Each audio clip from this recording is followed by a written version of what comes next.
Hey guys, tonight we're stepping into the most chaotic, colorblind, structurally baffling era in the history of human clothing, the Renaissance. Not the art, not the philosophy, the fashion. Because while Leonardo da Vinci was busy painting the Sistine Chapel and rethinking human anatomy, someone on the other side of Florence was strapping a padded codpiece to their trousers and calling it elegance. So before you get comfortable, take a moment to like the video and subscribe, but only if you genuinely enjoy what I do here. And a huge, sincere thank you to the viewer who suggested tonight's topic. You know who you are, and you have excellent taste, which is more than we can say for the people we're about to discuss. Your suggestions genuinely shape this channel, and I love that this is a community thing. If you haven't already, the channel is also on Spotify now, links in the description, in case you want your historical chaos delivered directly to your ears on a commute. Now, dim those lights, flip on a fan for that soft background hum, get your blanket arranged exactly the way you like it, and let's ease into tonight's journey together. But first, let's pause for a second and actually think about this. Have you ever wondered what it would have felt like to wake up in 16th century Florence and have to get dressed? Not like throw on some jeans dressed. We're talking an hour-long process involving 6 layers, a team of servants, and at least one garment that required structural engineering to keep upright. Did Renaissance people look in the mirror and think, yes, this is normal? Did anyone ever pull on a pair of trunk hose, those absurdly puffed shorts that made grown men look like they were smuggling cantaloupes, and think, I look fantastic? What did it feel like to wear a ruff so wide around your neck that you couldn't look down at your own food? Did noble women with their foreheads shaved back to achieve the ideal high hairline ever miss having eyebrows? Were shoes with toes so pointy they curled upward actually comfortable, or did the entire Renaissance hobble around in silent, well-dressed agony? And could you actually breathe in a corset, or was lightheadedness just considered part of the aesthetic? Congratulations! You have just woken up in 1493. You have a wardrobe appointment in an hour. You are already dreading it. Getting dressed in the Renaissance wasn't a morning routine, it was a military operation. Before a wealthy person could even think about leaving the house, they'd already been standing still for the better part of an hour while servants, ladies-in-waiting, or attendants worked their way through a system of garments so elaborate. It had its own internal logic, its own hierarchy, and its own very specific order of operations. You begin with the chemise or shift, a long, loose linen underlayer worn directly against the skin. It's the one item that will actually be washed with any regularity, which tells you something important about what's coming next, because none of those outer layers are getting anywhere near a bucket of water. The shift exists to protect your expensive clothing from your body, because in the Renaissance, the clothing is the priority. Over the shift goes the corset, or pair of bodies, depending on where you are and what decade it is. This is a stiffened bodice that shapes and compresses the torso before anything else goes on top of it. It laces up the back, which means you cannot do it yourself. You need someone behind you, pulling the laces, adjusting the tension, asking politely whether you can still breathe. You cannot, really, but that is not precisely the point. The point is the silhouette. The point is the smooth, flat front. The point is looking like you belong in a painting, which, if you are wealthy enough to own all these garments, you probably do. Then come the petticoats. Not one. Several. Each one adds bulk and weight and warmth and structure to the skirt that will eventually go on top of them. If you are wearing a farthingale, the hooped underskirt that creates the distinctive cone or wheel shape of the era, that goes on now too, before anything else obscures it. The farthingale alone can weigh several pounds. You are now wearing more weight around your hips than a modern person carries in a backpack, and you haven't even put the outer skirt on yet. The outer skirt, the bodice, the sleeves, which in the Renaissance are often separate garments, tied or pinned to the bodice at the shoulder, all go on next, in sequence, in the right order, attended to by hands that know exactly what they are doing. Sleeves are a particular obsession of the era. They are often the most expensively decorated part of the outfit. They are sometimes padded. They are sometimes slashed to reveal the fabric of the shift beneath. They are sometimes so heavy with embroidery and stiffening that they hold their shape, whether you are wearing them or not. Think of them less as clothing and more as a wearable architectural statement attached at the shoulder.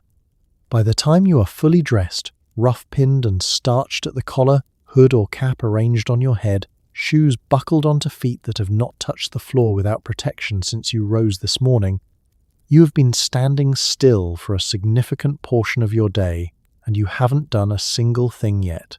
This is, in a way, the point. Getting dressed this elaborately signals, loudly and clearly, that you have the time and the staff to do it.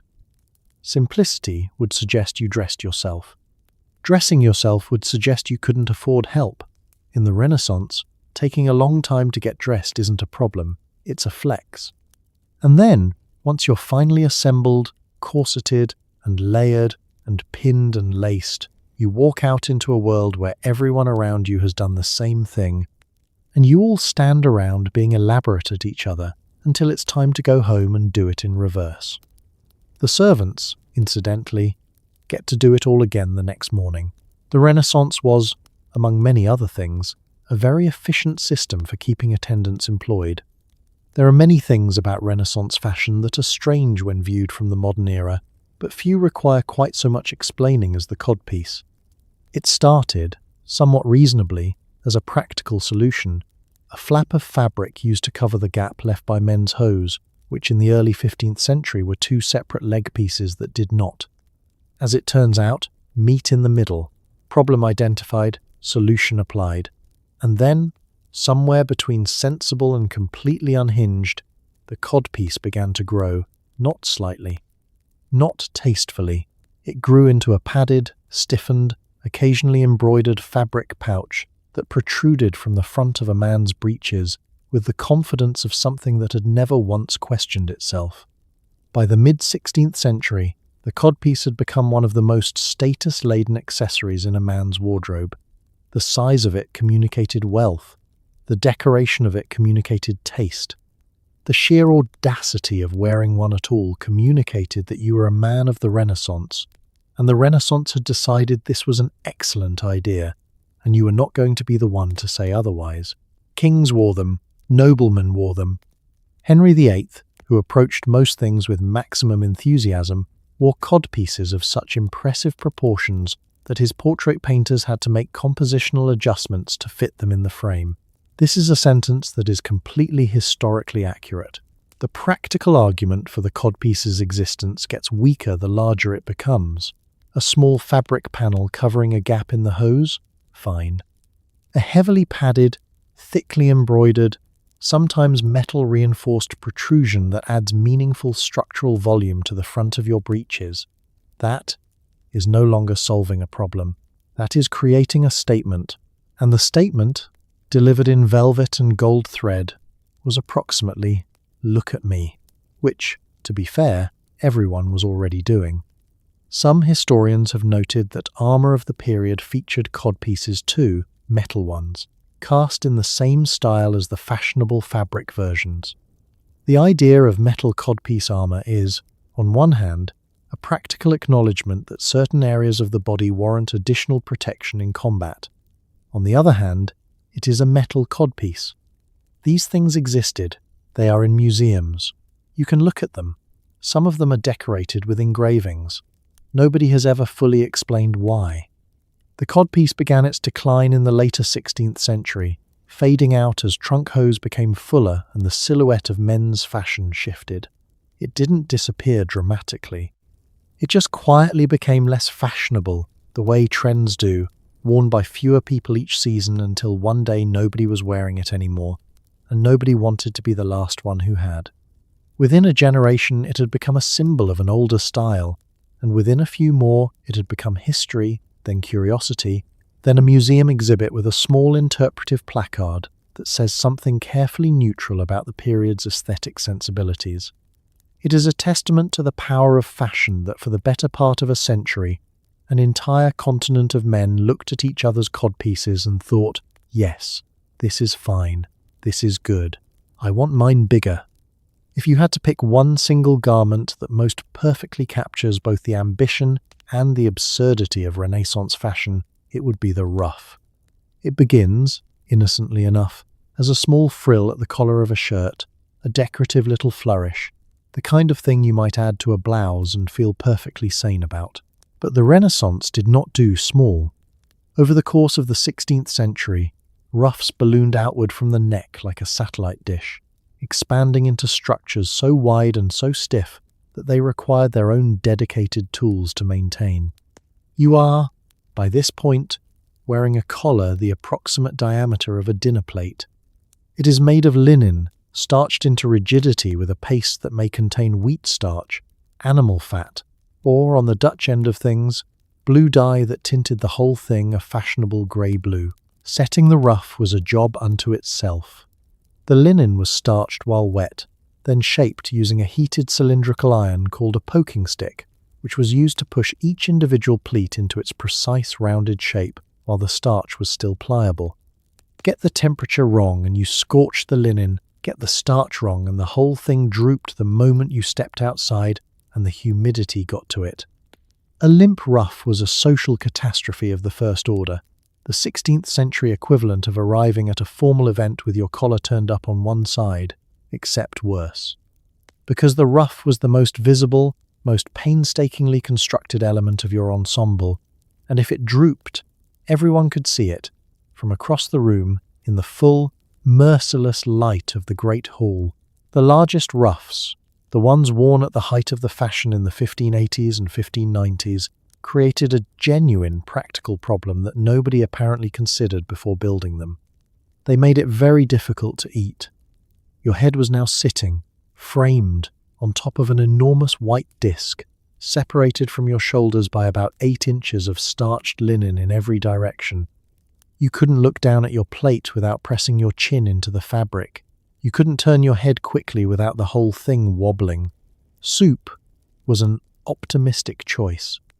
Anything requiring you to lean forward was inadvisable. You ate carefully, deliberately, with the posture of someone who has accepted that their collar is now partially in charge of their behavior. There were ruffs that came in sections so they could be packed and transported without crushing. There were ruffs that were supported by internal wireframes called supportuses, which propped the outer edge up and prevented the inevitable architectural collapse. There were ruffs so elaborate that they required the wearer to sleep sitting upright to avoid flattening them overnight. This is not a metaphor. This is what people did. You wore the ruff dictated the terms, and somewhere beneath all that starched linen, your neck quietly went about its business, enclosed, encircled, and deeply committed to the bit. The ruff faded in the early 17th century, relaxing into a softer, wider lace collar that fell over the shoulders. But its legacy, in portrait after portrait of the Renaissance's great figures, is undeniable. Every queen, every scholar, every merchant of consequence sits framed by one. The ruff said, "I matter. I have people who maintain this. My collar alone represents more labour than most people perform in a week." It said all of that in starch and linen from a distance before you even opened your mouth. Women's skirts in the Renaissance were not simply fabric that hung from a waistband. They were engineering projects. The farthingale, a hoop structure worn beneath the skirt to give it shape, transformed the lower half of a noble woman's body into something closer to a piece of furniture than a garment. The Spanish farthingale, which spread across Europe in the early 16th century, created a smooth cone shape, widening gradually from waist to floor. Then came the French and English variations, which took a different philosophical approach. Why taper when you can simply extend the hips outward, horizontally, like a shelf? You are, essentially, walking around with a small table attached to your midsection. The wheel farthingale, the dominant English style of the late 16th century, was a padded roll worn at the waist that pushed the skirt outward in a flat, horizontal plane before the fabric fell straight down from the edge. The effect, viewed from the front, was a woman whose skirts began at her natural waist and immediately launched outward by 12 to 18 inches on each side, creating a silhouette that looks, to modern eyes, as though someone very carefully placed a skirt on a very wide hat stand. It was extraordinarily fashionable. It was also, if you think about it for more than a moment, completely impractical for virtually every daily activity. Sitting down while wearing a wheel farthingale required planning. You couldn't simply lower yourself into a chair because the hooped structure wouldn't compress. The skirt would tilt upward in the front, exposing your feet and ankles, which was not at all the point. Special chairs with no arms and lower backs were sometimes used at court to accommodate the silhouette. Walking through doorways required turning sideways if the farthingale was particularly wide. Crowded rooms required negotiation. You couldn't stand close to another person without your skirt encountering them first, like a soft, slow-moving advance guard. And yet the farthingale endured, because it did what fashion so often does. It signaled status by making utility impossible. A woman who could move freely, who could sit and stand and navigate without difficulty, looked like someone who had to do things.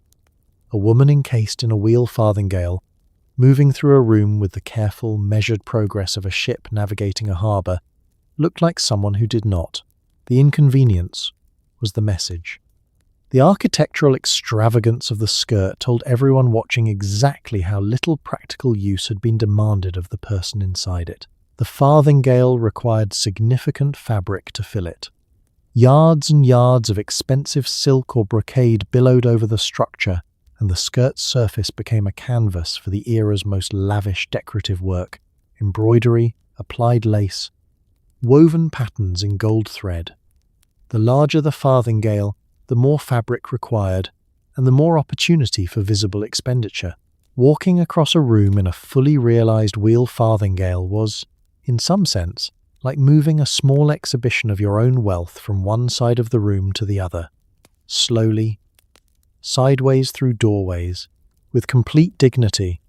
Before the word corset entered the fashion vocabulary, there was the pair of bodies, a stiffened bodice worn by Renaissance women to achieve the fashionable silhouette of the era, a flat, smooth front, a narrow waist, and a torso that tapered elegantly into the skirt below. The construction involved layers of fabric stiffened with paste, stitched in tight channels, and reinforced with pieces of whalebone, wood, or even metal. The effect, once laced in, was total. Your ribcage was contained, your posture was dictated by the garment. Slouching was structurally impossible. You stood straight because the alternative was to be impaled by your own wardrobe. Modern physical therapists would have had a field day. 16th century physicians occasionally warned against tight lacing. Nobody particularly listened. The fashionable Renaissance torso was meant to look like an inverted triangle, broad at the shoulders, smooth and flat across the chest, narrowing to a point at the waist where the skirts began. The pair of bodies achieved this by compressing the soft tissues into compliance and holding them there. The busk, a long, stiff piece of wood, bone, or metal inserted down the center front of the bodice, ensured that the front stayed absolutely flat, rigid, and resistant to any movement that might compromise the geometric ideal. Breathing happened, technically, but it happened in a modified, somewhat negotiated way. Deep breaths were inadvisable. Fainting, which was common among women in this era, may have been more structurally explained than anyone cared to admit at the time. The lacing was typically done up the back, which meant, again, that you needed assistance. You could not dress yourself in this garment. The person lacing you would pull the laces tight from the bottom up, working the bodice closed across your back while you braced yourself against a bedpost or held your breath or did whatever it took to get through the process. The degree of tightness varied. Not every woman wore her bodice as tight as fashion theoretically demanded, and the difference between a moderately laced bodice and a fashionably severe one was the difference between functional discomfort and a condition. Children were put into stiffened bodices too, beginning at ages that would strike a modern observer as genuinely alarming. Girls wore versions of the pair of bodies from early childhood, training the body into the fashionable shape while it was still developing. Boys wore them until they transitioned to adult men's doublets, which were themselves heavily stiffened and structured. The idea that a child's body should be free to move as it wished was not a Renaissance concept. The idea that a child's body should, from the earliest possible age, conformed to the prevailing ideal of adult posture and silhouette that was very much a Renaissance concept. What all of this produced, across a room full of corseted, farthingled, starched, and layered Renaissance women, was a unified aesthetic of absolute physical control. Nothing jiggled, nothing moved unexpectedly. The body was a structure, and the clothing was the architecture, and together they produced a person who looked less like a human moving through a room and more like a very elegant, very expensive building walking. Renaissance footwear came in two distinct phases, and they are nearly opposites of each other, which tells you everything you need to know about fashion's relationship with logic. In the early Renaissance, the dominant shoe style was the poulaine, an extraordinarily pointed shoe with a toe so long and narrow it extended well past the foot, sometimes curling upward at the tip. These shoes were not designed for walking so much as for demonstrating that you had enough money and enough servants that walking efficiently was not a pressing concern. The longer the toe, the higher the status. Some poulaines required the toe to be stuffed with moss, or tied up with a small chain attached to the knee to prevent the wearer from tripping over their own shoes. Let that image sit with you for a moment. Your shoes were so long that without intervention, you would trip on them. The intervention was a chain, attached to your knee. This was considered elegant. You went about your day with a chain connecting your kneecap to your footwear, preventing the inevitable collision between your shoe and the floor, and everyone around you looked at this and thought, yes, that person has excellent taste. The poulaine eventually gave way after sumptuary laws in several countries attempted to regulate toe length with limited success to the broad-toed shoe of the later 15th and early 16th centuries, sometimes called the duck-billed shoe. This shoe went in the opposite direction entirely, abandoning the pointed toe in favor of a toe box so wide and so blunt it made the front of the foot look like a small shovel. If the poulaine said, "I am too refined to walk properly," the duck-billed shoe said, "I contain multitudes and all of them are toes."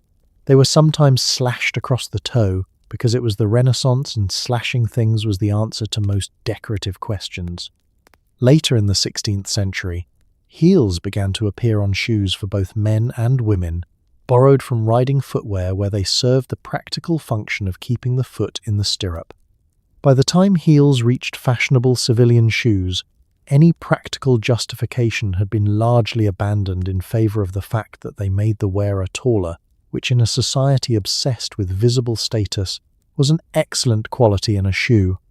Women's chopines, particularly the Venetian variety, took this principle to its logical and spectacular extreme, reaching platform heights that made them not so much shoes as personal elevation devices. Standing 18 inches off the ground, flanked by servants who kept you from toppling sideways, you didn't walk anywhere so much as you were conveyed. And through all of this, the chains, the comical widths, the towering platforms, the feet inside the shoes remained largely what feet have always been: practical, uncelebrated, slightly annoyed. The Renaissance had enormous aesthetic ambitions for the foot as a concept. The foot, as a physical reality, was doing its best. Somewhere in the late 15th century, a fashion trend emerged that can only be described as controlled vandalism. Slashing, the deliberate cutting of small slits into the outer layer of a garment to reveal the fabric beneath, became one of the most widely adopted decorative techniques of the Renaissance, and it spread with the enthusiasm of a trend that somehow, against all logic, keeps getting more popular the longer you stare at it. The effect, done well, was genuinely beautiful, rich silk or linen puffing softly through precise cuts in velvet or brocade, creating a layered, textured effect that caught the light. The effect, done at maximum Renaissance intensity, was a doublet that looked like it had survived a minor sword fight, every inch of it slashed, puffed, and expressing a sort of decorative chaos that took enormous effort to achieve. The origin of slashing is one of fashion history's more entertaining stories. The most popular explanation involves Swiss and German mercenary soldiers in the late 15th century who, having looted the tents of the Burgundian army, found themselves in possession of far more fine fabric than their own uniforms could accommodate. They allegedly began cutting their existing garments and stuffing pieces of the captured fabric through the holes. Practical, improvisational, and slightly chaotic. And then, somehow, the nobility looked at this and thought, that's actually quite striking. Let me do that intentionally. This is, broadly, how many fashion trends work. Something functional, accidental, or born of necessity gets noticed by someone with money, who then replicates it deliberately and expensively, and within a generation it has become a marker of refinement. The mercenaries were making do. The nobles were commissioning tailors to recreate the effect in silk and velvet, with the slashes cut at precise intervals, the underlayer chosen for maximum contrast with the outer fabric, and the whole thing costing more than the mercenaries earned in a campaign. The technical execution of a well-slashed garment was genuinely demanding. The cuts had to be even, controlled, and made with enough precision that the underlayer puffed through in consistent, decorative poofs rather than ragged gaps. Different regions developed different slashing conventions. German fashion tended toward dramatic, large slashes with generous puffs. Italian work was finer and more controlled. Sleeves were slashed. Doublets were slashed. Trunk hose were slashed. Shoes were slashed. If a surface could theoretically be cut open to reveal another surface, the Renaissance was going to find out whether it should be. There is something philosophically interesting about a fashion trend built on deliberate damage. The slashed garment is more expensive than an unslashed one, requires more fabric to create the visible underlayer, demands more skilled labor to execute, and communicates wealth through the appearance of carelessness. You have so much that you can afford to cut it. The holes aren't ruin, they're proof. In the Renaissance, the most expensively destroyed outfit in the room was often the most admired one. If Renaissance fashion had an anchor garment, the piece that everything else was organized around, it was the doublet. Worn by men across all classes, the doublet was a fitted jacket that covered the torso, attached to the hose below, and served as the primary canvas for whatever decorative excess was currently fashionable. In the early Renaissance, doublets were relatively simple, close-fitting, functional, with modest decoration. Then, as the decades moved forward and fashion accelerated the way fashion tends to do when you combine enormous wealth with enormous competitiveness, the doublet became something else entirely. It grew padding. The chest swelled into a rounded, pigeon-breasted shape called the peascod belly, which made men look, from the front, as though they were perpetually leaning forward into a strong wind. The peascod doublet is one of the more specific and bewildering silhouettes the Renaissance produced.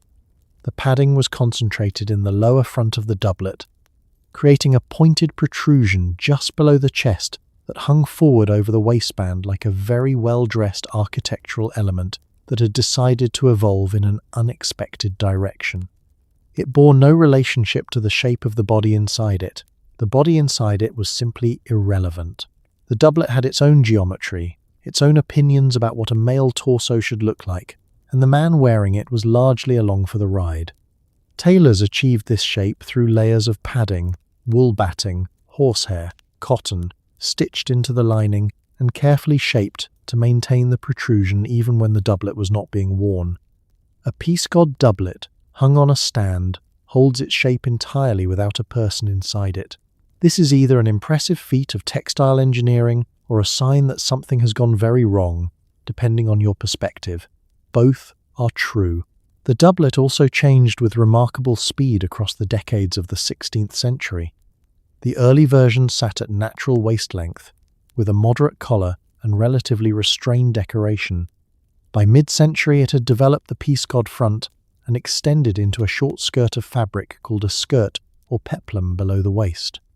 By the end of the century it had developed high, standing collars attached at the neck to support the increasingly dramatic ruffs above it, wings at the shoulder to bridge the gap between doublet and sleeve, and decorative elements at every seam and panel. If you picked up a doublet from 1510 and placed it next to one from 1590, you would not immediately identify them as the same garment. What the doublet's evolution tracks is the restlessness of Renaissance fashion, its inability to leave well enough alone, its compulsion to improve and elaborate and push every silhouette to its logical endpoint, and then a little bit further. The doublet started as a practical jacket. It became, Over a century, a statement, a status symbol, a canvas, and a structural challenge. It became, in the Peace God period, a thing that had opinions about geometry. And throughout all of it, men wore it, maintained it, commissioned new versions of it, and judged each other by it. The jacket as cultural battleground. The Renaissance invented that. Before trousers existed in the form we recognize them, men's legs were covered by hose, fitted, knitted, or woven coverings that wrapped the legs individually and attached to the doublet above by a system of ties called points. It sounds practical enough until you factor in that fashion, left to its own devices, will always find a way to make the practical impractical. By the mid-16th century, hose had split into two distinct categories, upper hose and nether hose. The nether hose were what we'd recognize as stockings. The upper hose were where things got interesting. Trunk hose, the dominant upper hose style of the later Renaissance, were short, round, and so dramatically puffed that they extended outward from the thighs like two small upholstered ottomans. The trunk hose were padded, very padded. Padded with wool, with horsehair, with cotton, with scraps of fabric, with whatever the tailor had available that would produce the required round, enormous silhouette. The finished garment sat on the hips and thighs and extended outward in a shape that bears no resemblance to human anatomy, which was entirely the point. Combined with the Peace God doublet above and the long fitted nether hose below, the effect was a man who appeared to have two separate, spherical objects attached to his hip area, each one competing for attention with the codpiece in the front. Sit with the full visual for a moment. The Peace God belly jutting forward below the chest, the trunk hose ballooning outward at the hips, the codpiece asserting itself at centre front, the ruff framing the head from a respectful distance. The entire ensemble is, from any objective vantage point, completely extraordinary. And yet men wore it to court, to church, to formal dinners, to diplomatic meetings, to every significant event of their public lives. The Holy Roman Emperor wore it. The King of England wore it. Men conducted the most serious business of the 16th century while dressed like very expensively padded geometric shapes. The practicalities of trunk hose were, predictably, challenging. Sitting down required care, the padding compressed unevenly, and the silhouette could be disrupted by an incautious descent into a chair. Riding a horse in trunk hose was, by several surviving accounts, not entirely comfortable. Doing anything that required vigorous movement was generally inadvisable, which perhaps explains why so much Renaissance diplomacy was conducted while standing very still in ornate rooms. The clothes demanded it. Toward the end of the 16th century, trunk hose elongated and slimmed slightly into Venetians, longer, more tapered breeches that reached the knee and offered a marginally more functional silhouette. It was a concession to practicality disguised as fashion evolution, and it pointed toward the longer breeches that would eventually become the dominant men's legwear of the 17th century. The trunk hose's brief, spectacular, padded reign ended as all fashion reigns do, not with a declaration, but with a slow drift towards something slightly less impossible. In the Renaissance, going without a hat was not an option. It wasn't just etiquette, it was language. The hat you wore communicated your class, your nationality, your occupation, and your approximate level of disposable income, all before you opened your mouth. Men wore flat caps, high-crowned hats, wide-brimmed hats, and feathered hats, often several of these styles in sequence as fashion evolved across the century. The beret-adjacent flat cap of the Italian Renaissance gave way to progressively taller and more dramatic silhouettes as the 16th century progressed. Feathers were a particular obsession. A single, perfectly placed plume could signal that you had taste and money. Multiple feathers jostling for position on a velvet cap could suggest something closer to ambition, unchecked by restraint. The bonnet, in its various forms, was the standard fashionable men's hat of the early to mid-16th century, a soft, brimmed cap with a low crown that was often tilted at a deliberate angle because wearing your hat straight suggested you had not thought very hard about the impression you were making. Tilting it suggested confidence, a certain relaxed authority, the visual equivalent of arriving at a formal event and immediately loosening your collar. Except in the Renaissance, no one was loosening their collar, so the hat angle had to do all that work alone. As the century progressed, hat crowns grew taller. By the latter decades of the 16th century, men were wearing tall, stiff-crowned hats with narrow brims and decorative hat bands, jeweled, embroidered, or trimmed with the same metalwork that adorned their doublets. These hats were kept on, indoors and outdoors, throughout most social occasions. Removing your hat was a formal gesture of deference or greeting, which meant that keeping it on was a statement of equality or superiority. Hats were doing a tremendous amount of social work at all times. Women's headwear followed an equally complex trajectory. The gable hood, a rigid angular structure of velvet and fabric shaped like the gable end of a house, gave way in England to the French hood, a softer, rounded style worn further back on the head that showed more of the hair. In France and Italy, elaborate arrangements of braids, nets, and jeweled caps framed the face. In all cases, the hair beneath the headwear was equally carefully arranged, because there was always a chance someone would see it, and the Renaissance was not prepared to waste that opportunity. The hat was also, practically, the first thing about you that other people saw from a distance. Before they could make out your face, before they could assess your doublet or your ruff, they could see your hat, its height, its fabric, the quality of its feathers, the angle of its brim. It was your opening statement in a world where making a strong opening statement was the difference between being treated as someone who mattered and being walked past. In the Renaissance, the hat was not an accessory. It was a sentence delivered from across a room before you had taken a single step toward your audience. In the early Renaissance, the prevailing standard of feminine beauty included, without much room for debate, a very high forehead. Not naturally high, architecturally high. The ideal was a smooth, broad expanse of uninterrupted skin stretching from the eyebrows, or rather, from where the eyebrows used to be, up to the hairline, which was then pushed back even further by the regular removal of the front portion of the hair. Women plucked or shaved their hairlines back by as much as 2 inches. They removed their eyebrows entirely. The effect, in contemporary portraits, is striking. Women who look almost unnervingly smooth from the nose up, with a calm, domed quality to the forehead that was considered the height of refinement. The process of achieving this look was, by any reasonable measure, deeply unpleasant. Plucking the hairline hair by hair was the most common method, performed with tweezers or thread, over sessions that could last hours depending on how much hairline needed to be relocated.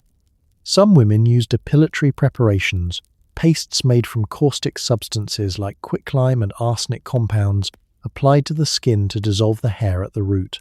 The fact that these preparations also had a tendency to irritate or damage the skin was considered a secondary concern.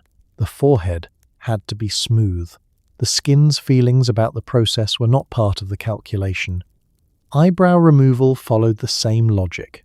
The ideal Renaissance face had no visible eyebrows, or eyebrows so faint they barely registered as features. The result was a face that looks, to the modern eye, slightly unfinished, as though someone pressed pause during the portrait and forgot to add the details.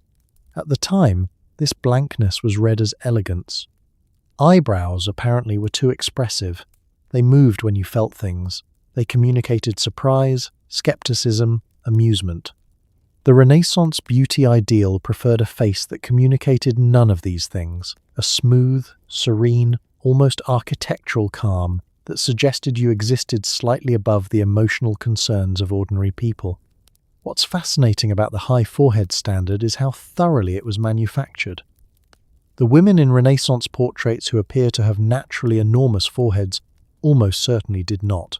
They had simply removed whatever nature had placed in the way of the ideal. The ideal itself was partly informed by classical sculpture, partly by the influence of Italian humanist thought, which associated broad, open foreheads with intelligence and reason.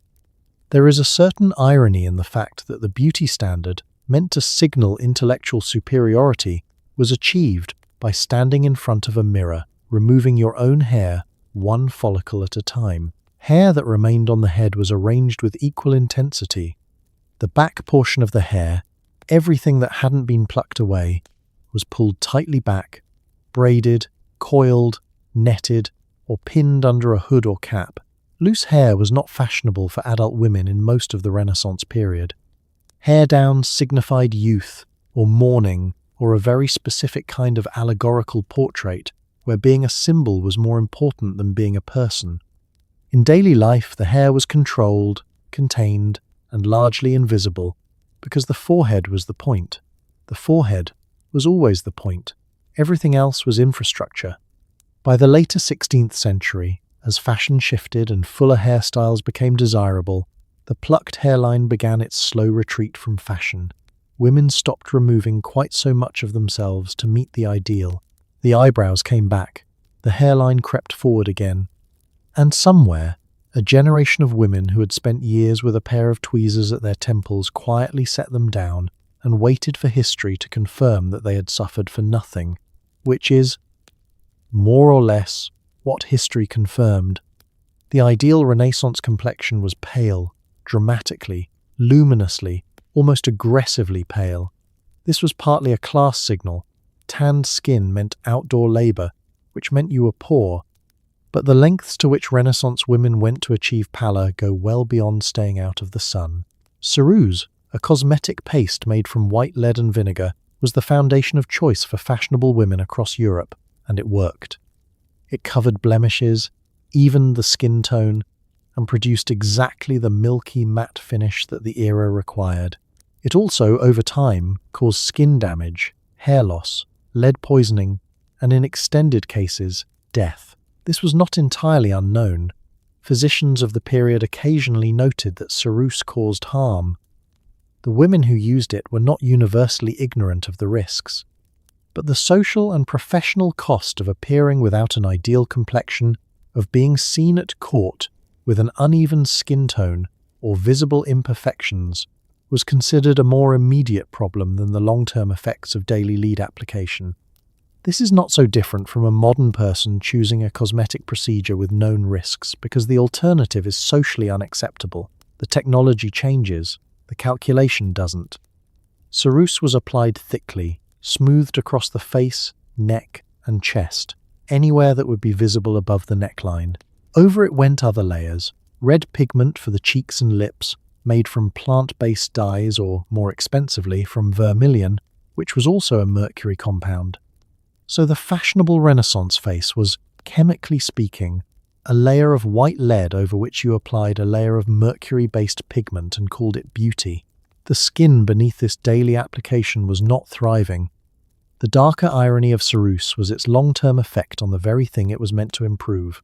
Prolonged use of white lead damaged the skin, causing blemishes, discoloration, thinning, which required more ceruse to cover, which caused more damage, which required more ceruse. It was a cosmetic spiral with only one direction of travel. Some women who had worn heavy ceruse for many years reportedly had to wear it continuously by middle age, simply to cover the damage the ceruse itself had done. You were, in a very literal sense, paying for the solution with the problem. Elizabeth I of England is perhaps the most famous example of a ruler whose dedication to the pale ideal left physical consequences. In her later years, her portraits, already carefully managed to project a youthful, unchanging image, could not fully conceal the effects of decades of heavy white lead application.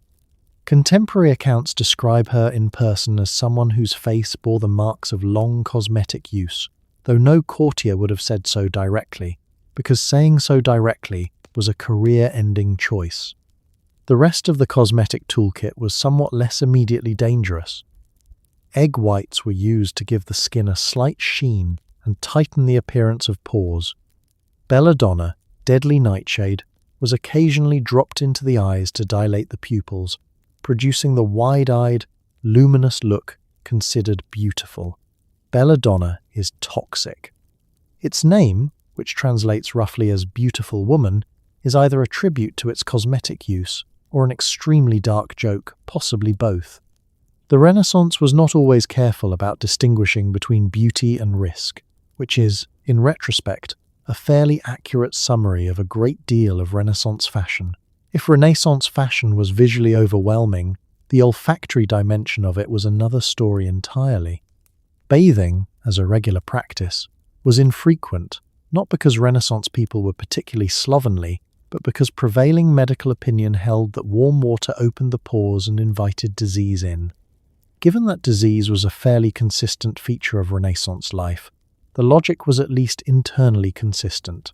What emerged in place of regular bathing was a sophisticated system of scent management, layers of fragrance applied to clothing, skin, hair, and accessories in an effort to achieve an overall effect that might be described as aggressively floral with undertones of ambiguity.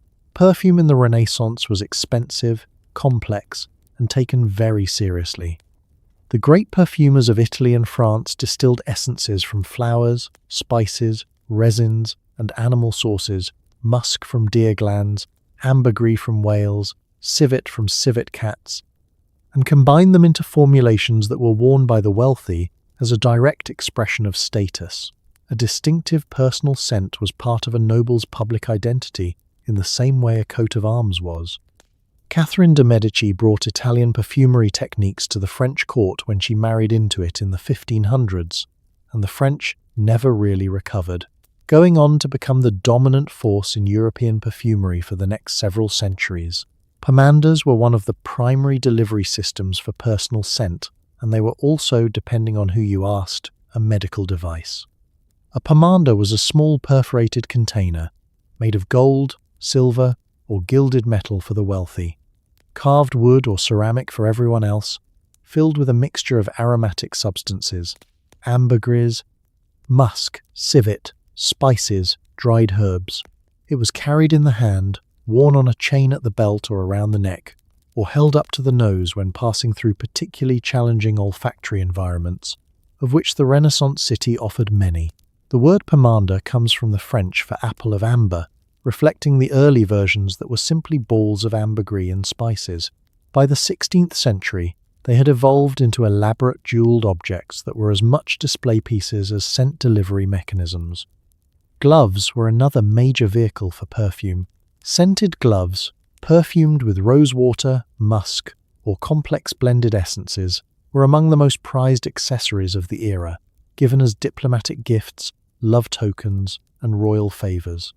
Queen Elizabeth received many pairs over her reign, and the skill of the glover was judged as much by their scenting as by their stitching.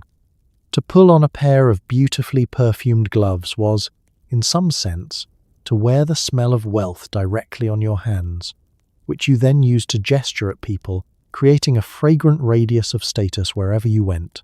Clothing was perfumed directly too. Sachets of dried herbs and spices placed among folded garments, fragrant water sprinkled on linen before it dried, scented oils worked into fabric before wearing. The effect was layered and cumulative. A fully dressed Renaissance nobleman or noblewoman, entering a room, brought with them a complex olfactory announcement that arrived slightly before they did. Whether this announcement smelled good by modern standards is genuinely uncertain. The base notes of the era, heavy musks, animal-derived compounds, particular resins, were built on a foundation that contemporary noses might find challenging. But in the context of a pre-modern city, in a room full of people who were also managing their scent rather than eliminating it, it was the smell of civilization. It was the smell of effort. And in the Renaissance, effort was everything. Renaissance children were dressed, with relatively little ceremony, as small versions of adults. The idea of childhood as a distinct phase of life with its own appropriate clothing, freedoms, and aesthetics had not fully developed. Children were understood as adults in progress, and they were clothed accordingly. Boys wore doublets and hose, girls wore gowns with fitted bodices and full skirts. Both wore layers, both wore ruffs, when ruffs were fashionable. Both were laced, buttoned, and arranged by attendants every morning in a process that must have been, for the children involved, an early and thorough lesson in the relationship between dignity and discomfort. Very young children of both sexes wore long gowns, a concession that looks like practicality, but was also a function of the fact that before a child could walk reliably, there was less need to distinguish their dress by sex. The moment a boy was old enough to be breeched, typically between the ages of 4 and 7, he graduated from gowns to doublet and hose in a ceremony that was treated as a genuine milestone. Breeching was celebrated. Portraits were commissioned. The boy, newly installed in his miniature doublet, was presented to the family as someone who had achieved something, though what exactly he had achieved was mainly the right to spend the rest of his childhood in uncomfortable, structured clothing. The stiffened bodice made its appearance in girls' wardrobes early. Some accounts suggest as young as 2 or 3 years old, when the fabric version was used to encourage posture and begin shaping the torso toward the fashionable silhouette. The logic, such as it was, held that the body was more malleable in youth, and that beginning early produced better results. Modern understanding of childhood development has extensive opinions about this. The Renaissance had a different set of priorities. Straight posture, controlled silhouette, and the visible conformity to adult standards were considered not cruelty, but investment. Children in portraits of the period are striking precisely because of how adult they look. They are posed with adult gravity, dressed with adult formality, and rendered with the same solemn attention to costume and status as the grown figures around them. A portrait of a 5-year-old Tudor noblewoman shows a small person in a fully boned bodice, a multi-layered skirt, a ruff at the collar, and an expression of remarkable composure for someone who has not yet learned to read. She is dressed for the portrait the way her parents are dressed for their portraits, and the portrait will serve the same function, communicating family wealth, status, and aspiration to anyone who sees it. Play, in this context, was not something that clothing accommodated. You didn't run in a boned bodice. You didn't roll in the grass in a doublet with shoulder wings. Physical childhood activity happened in spite of the clothing, not because of it. And there is every reason to believe that Renaissance children were as resourceful and as determined as children in every era to find ways around the constraints adults imposed on them. But the constraints were real, and the message embedded in them was clear. You are not a child in the sense of being exempt from expectation. You are a small adult in training, and the clothes are part of the curriculum. One of the greatest ongoing tensions of Renaissance fashion was the question of who was allowed to wear what. Sumptuary laws, regulations that dictated which fabrics, colours and garments were legally available to which classes, existed in virtually every major European city, and they were regularly, enthusiastically ignored. The emerging merchant class had money, they had considerable money, and they wanted to dress like it. But legally and socially, the finest silks and most expensive furs were restricted to the nobility. The result was a constant, creative arms race between legislation and aspiration, as wealthy merchants found ways to approximate noble fashion using technically permitted materials, or simply wore the prohibited ones and dared anyone to say something. The sumptuary laws were, in theory, designed to preserve the visible hierarchy of society. If you could look at a person and immediately tell their rank from their clothing, the social order was legible, stable, and reassuring to those at the top of it. A nobleman in cloth of gold looked like a nobleman. A merchant in wool looked like a merchant. Everyone knew where they stood, quite literally, in the social fabric. The problem was that by the 16th century, successful merchants in cities like Florence, Antwerp, and Augsburg had accumulated wealth that rivaled or exceeded that of many minor nobles, and they had absolutely no intention of dressing like they hadn't. The workarounds were ingenious. If crimson silk was restricted to the nobility, a merchant might wear crimson in a slightly different shade, or in a silk blend rather than pure silk, or trimmed with silk rather than made of it.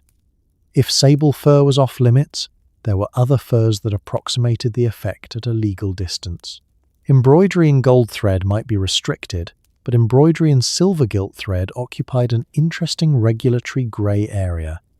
The merchants employed the same tailors as the nobility, used the same dressmakers, and had the same access to imported fabrics from the same trade networks. They simply had to be more creative about how they deployed all of it.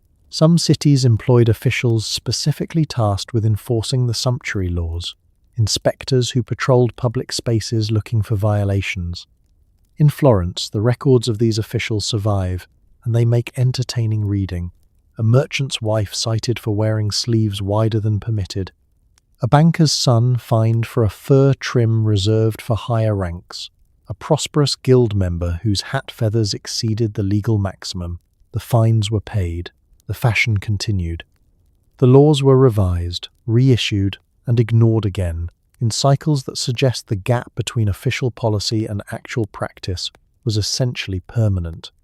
What the merchant class dilemma reveals about Renaissance fashion is that the entire system was, at its core, a communication technology. Clothing communicated status. And status was what everybody wanted more of. The nobility wanted to signal their superiority through dress. The merchants wanted to close the visible gap between themselves and the nobility. And the laws that tried to keep these groups visually distinct kept failing, because they were fighting against something more powerful than legislation. They were fighting against the human desire to look like you had arrived, whatever the regulations said about where you were actually allowed to stand. While Florence had the art and Rome had the papacy, Venice had something that arguably mattered more to the 16th century, an absolutely unhinged relationship with fashion that produced some of the most extreme and distinctive clothing in the entire Renaissance. The city's wealth, generated by centuries of trade with the East, flowed directly into its wardrobes. Venetian fabrics, cut velvet, brocade, silk damask were among the most sought after in Europe. But it was the accessories that set Venice apart. The most immediately recognizable of these were the chopines, platform shoes worn by Venetian women that could reach heights of 18 inches or more, transforming the wearer into someone who required assistance to walk and who stood, quite literally, head and shoulders above everyone else in the room. Chopines began at a modest height, an inch or two, a practical elevation that kept delicate shoes out of the damp streets of a city built on water. But modesty was not Venice's primary mode. Over the course of the 16th century, chopines grew, and then grew some more, until the standard fashionable chopine had become a carved wooden or cork platform that elevated its wearer to heights that made normal movement essentially impossible. You did not walk in an 18-inch chopine, you were escorted. 2 servants, one on each side, provided the structural support that your ankles, elevated to a position of extreme impracticality, could not supply alone. The visual effect of a Venetian noblewoman in full chopines was extraordinary, a figure of improbable height, moving with the careful, assisted grace of someone navigating the world from a significant altitude. Her skirts falling from the elevated platform in dramatic vertical lines. From a distance, the effect was one of extraordinary stature. Up close, it became clear that the stature was architectural rather than natural, and that the woman inside the ensemble was working very hard to maintain the illusion that this was simply how she moved through the world. It was not, but it was the look. Venice also distinguished itself through its approach to colour. Venetian sumptuary laws had a complicated relationship with the colour black, which was expensive to produce well but not technically noble, and wealthy Venetian women developed an art of wearing black that turned a regulatory compromise into an aesthetic statement.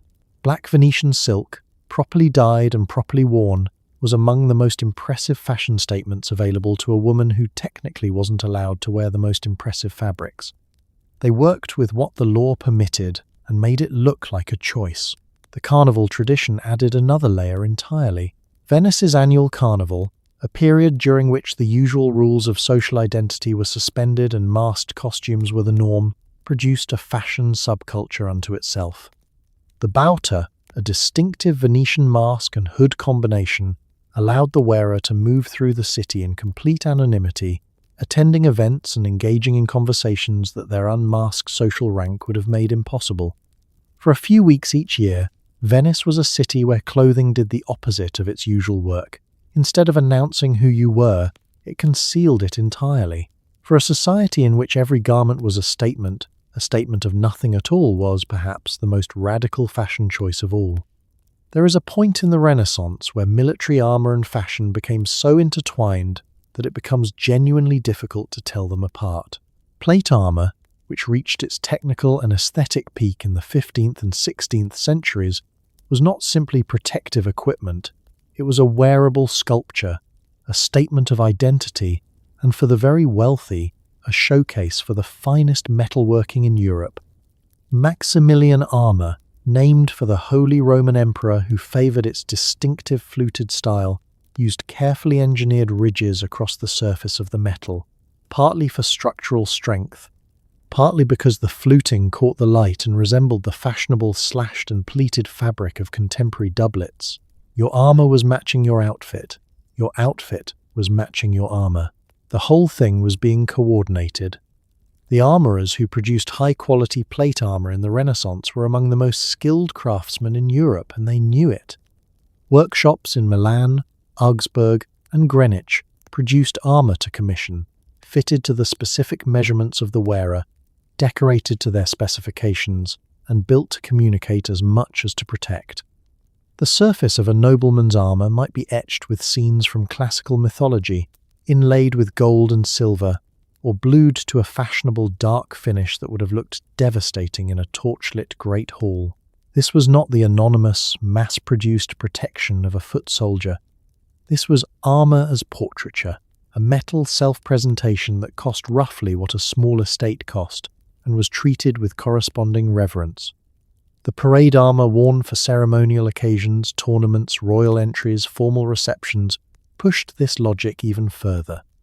Parade armour was not always intended to be worn in combat at all. It was designed for spectacle, larger than life, more dramatically decorated, sometimes incorporating structural elements that would have been actively dangerous in a fight, but looked spectacular in a procession. A tilting helm designed for tournament use might feature a crest of carved metal in the shape of a heraldic beast, 6 inches above the head, purely because it looked magnificent. The armour was the show. The man inside was the justification. The intersection of armour and fashion was also visible in the way that civilian clothing borrowed the visual vocabulary of the battlefield. Doublets with padded, rounded shoulders echoed the pauldrons of plate armour. Sleeves with structured caps mimicked the appearance of armoured arm defences. The piece-god belly of the doublet has been linked, by some fashion historians, to a deliberate imitation of the rounded breastplate silhouette.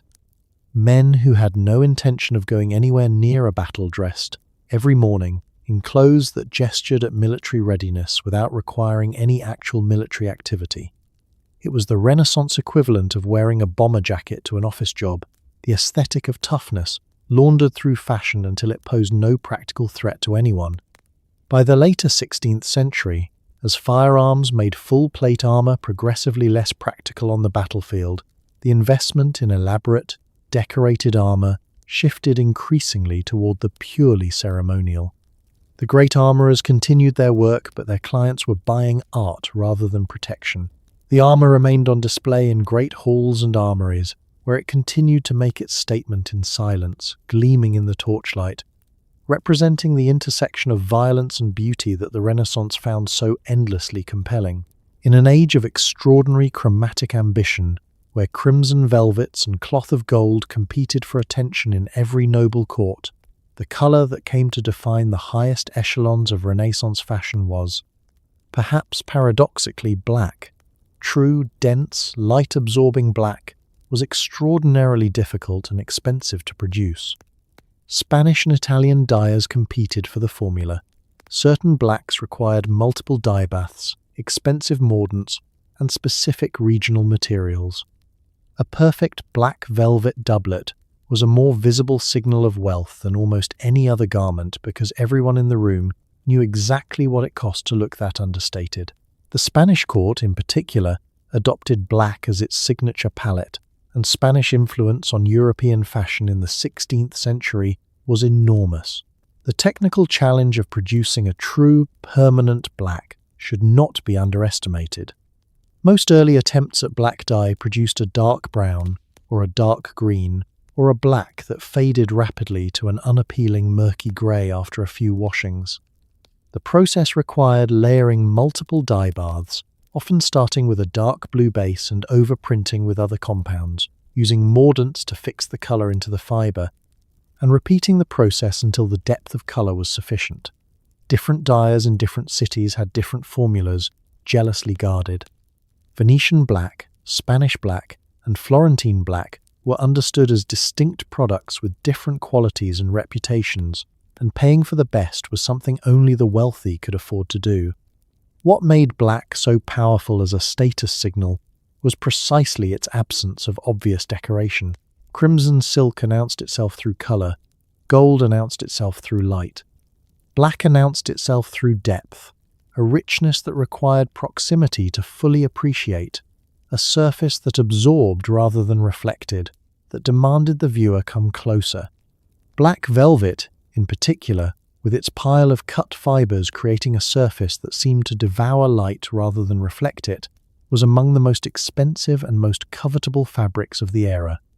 A gown of black velvet cost a fortune.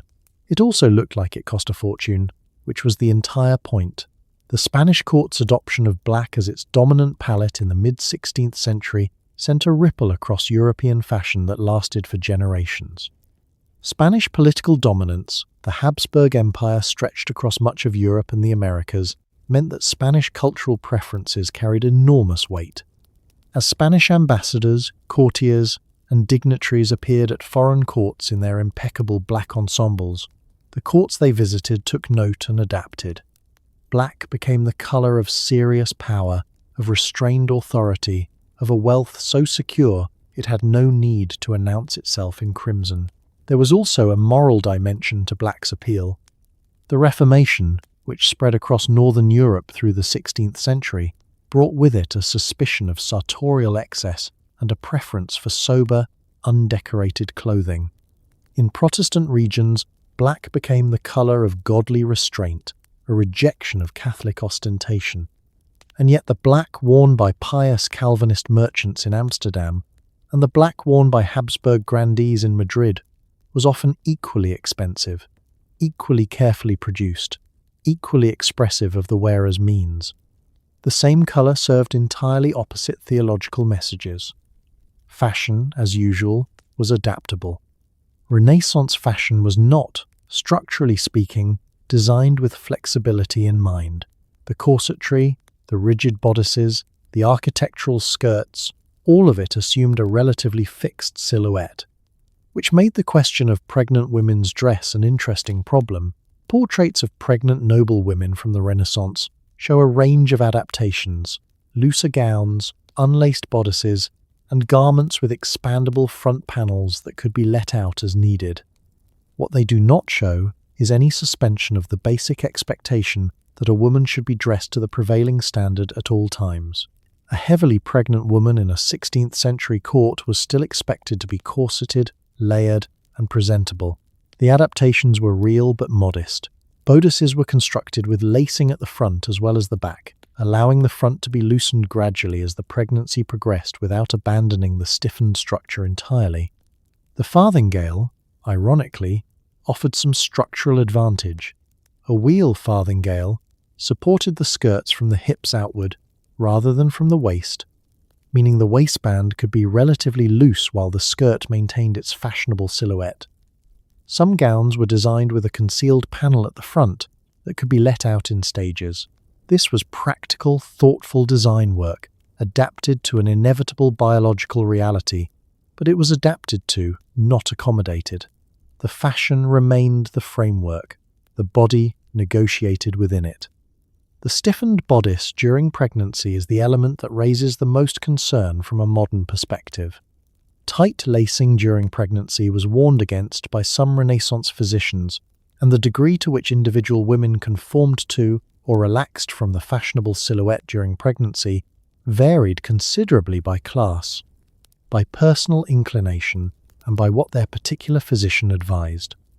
Wealthier women had more access to advice and more resources for bespoke garments that could be adjusted as needed. Women without those resources wore what they had and made it work. Maternity portraits, painted to commemorate a pregnancy, usually of a noble or wealthy merchant wife, are a fascinating documentary record of how the Renaissance chose to represent the pregnant body publicly. The women in these portraits are unambiguously pregnant, but equally unambiguously fashionable.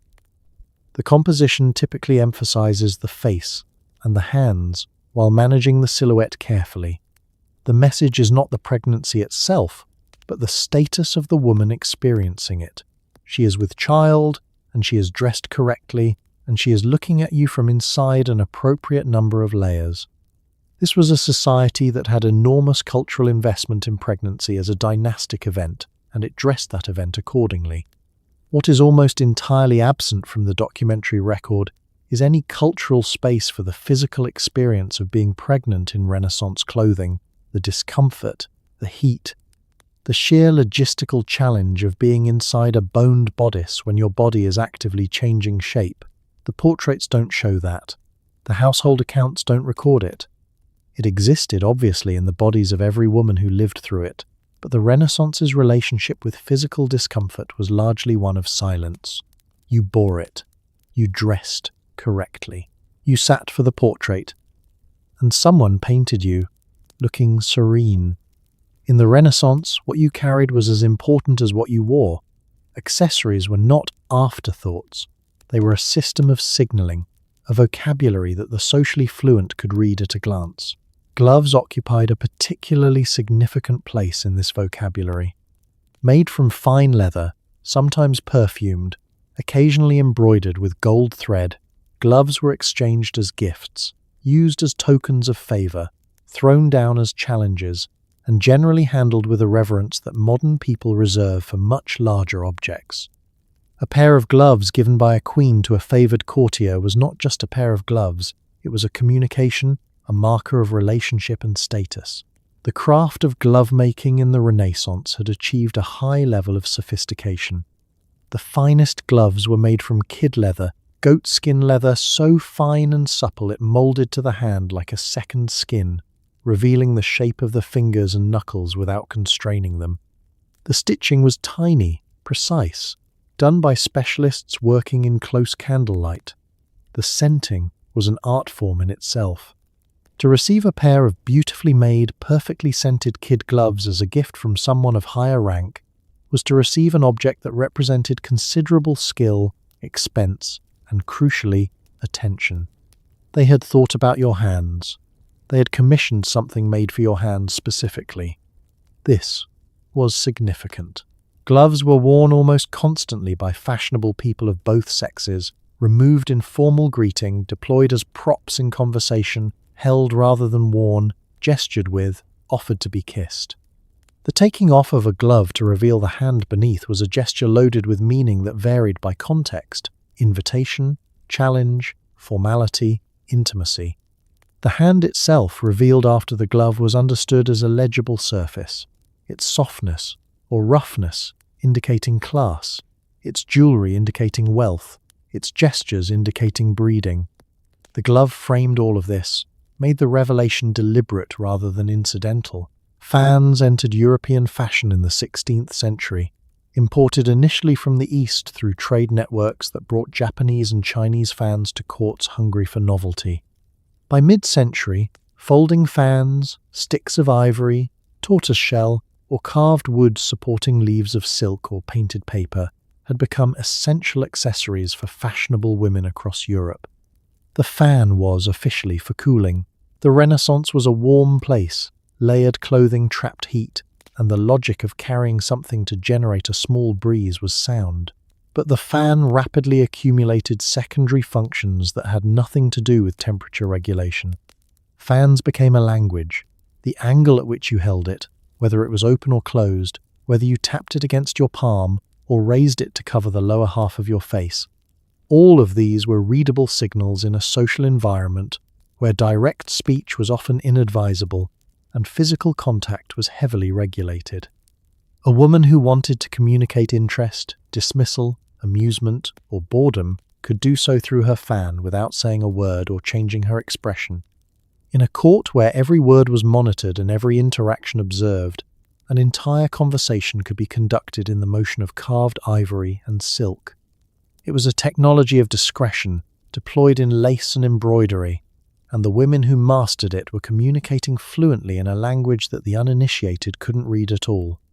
To understand Renaissance fashion is to understand that fabric was, in a very real sense, money. A bolt of fine Venetian silk brocade was worth more than most people earned in a year. Cloth of gold, fabric woven with actual gilded metal thread, was so valuable that it was regulated by sumptuary law, inventoried in wills, and treated as a form of wealth storage.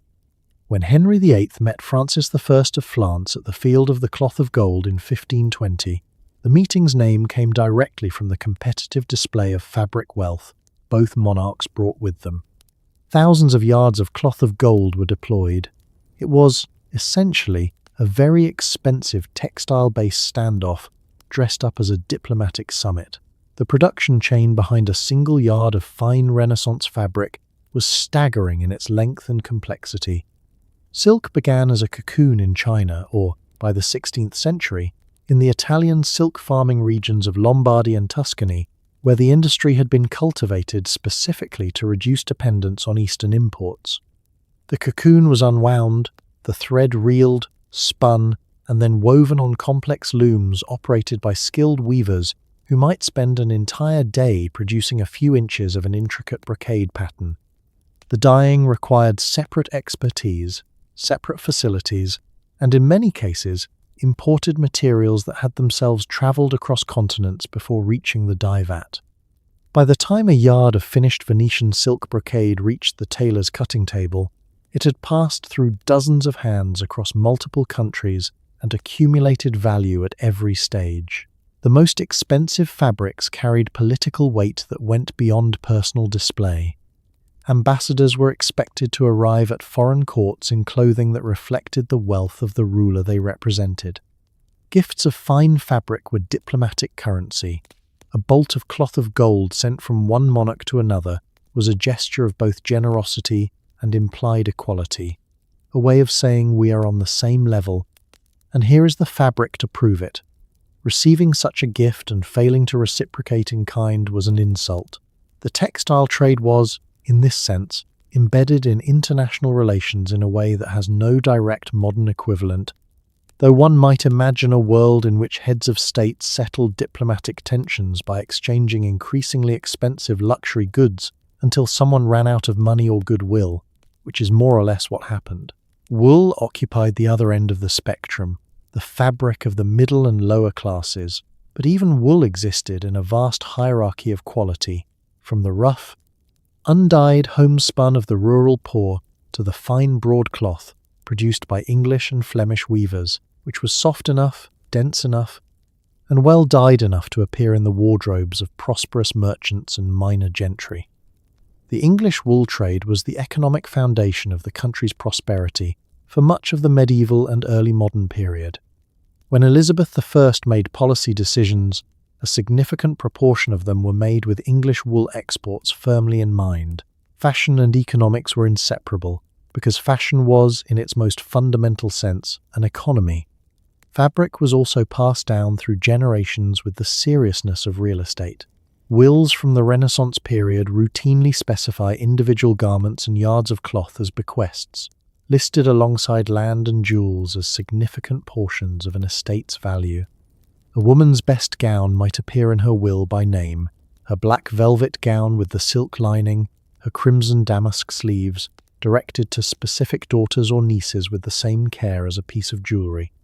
The gown outlasted the person, the fabric endured. In the Renaissance, what you wore was not just an expression of who you were, it was part of what you owned. In an era before photography, the portrait was the primary means by which a person's image was preserved and projected.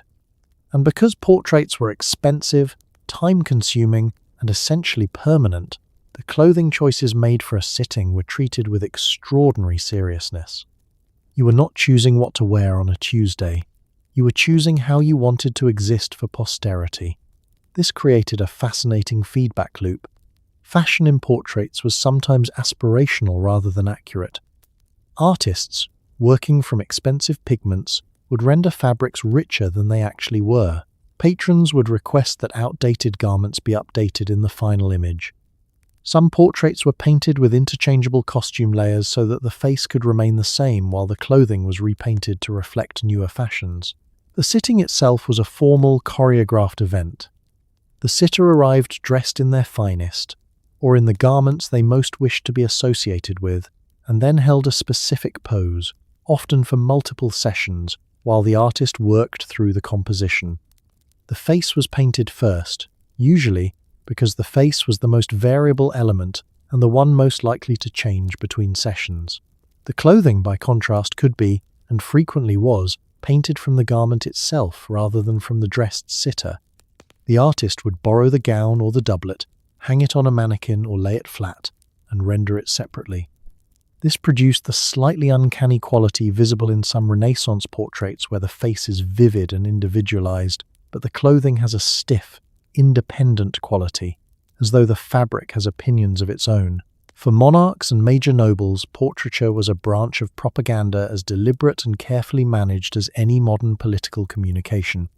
Hans Holbein's portraits of Henry VIII created an image of the king that defined how he was perceived both in his own lifetime and across the centuries that followed. The wide stance, the puffed sleeves, the massive, padded silhouette that made him look simultaneously imposing and slightly rectangular. Whether Henry actually looked like this in person is a separate question. What Holbein produced was an image of kingship dressed in fabric, and fabric was something the Renaissance understood in its bones. The clothing in portraits also carried symbolic meaning layered on top of the purely sartorial. Colors carried associations: red for power and passion, white for purity and virginity, black for dignity and gravitas.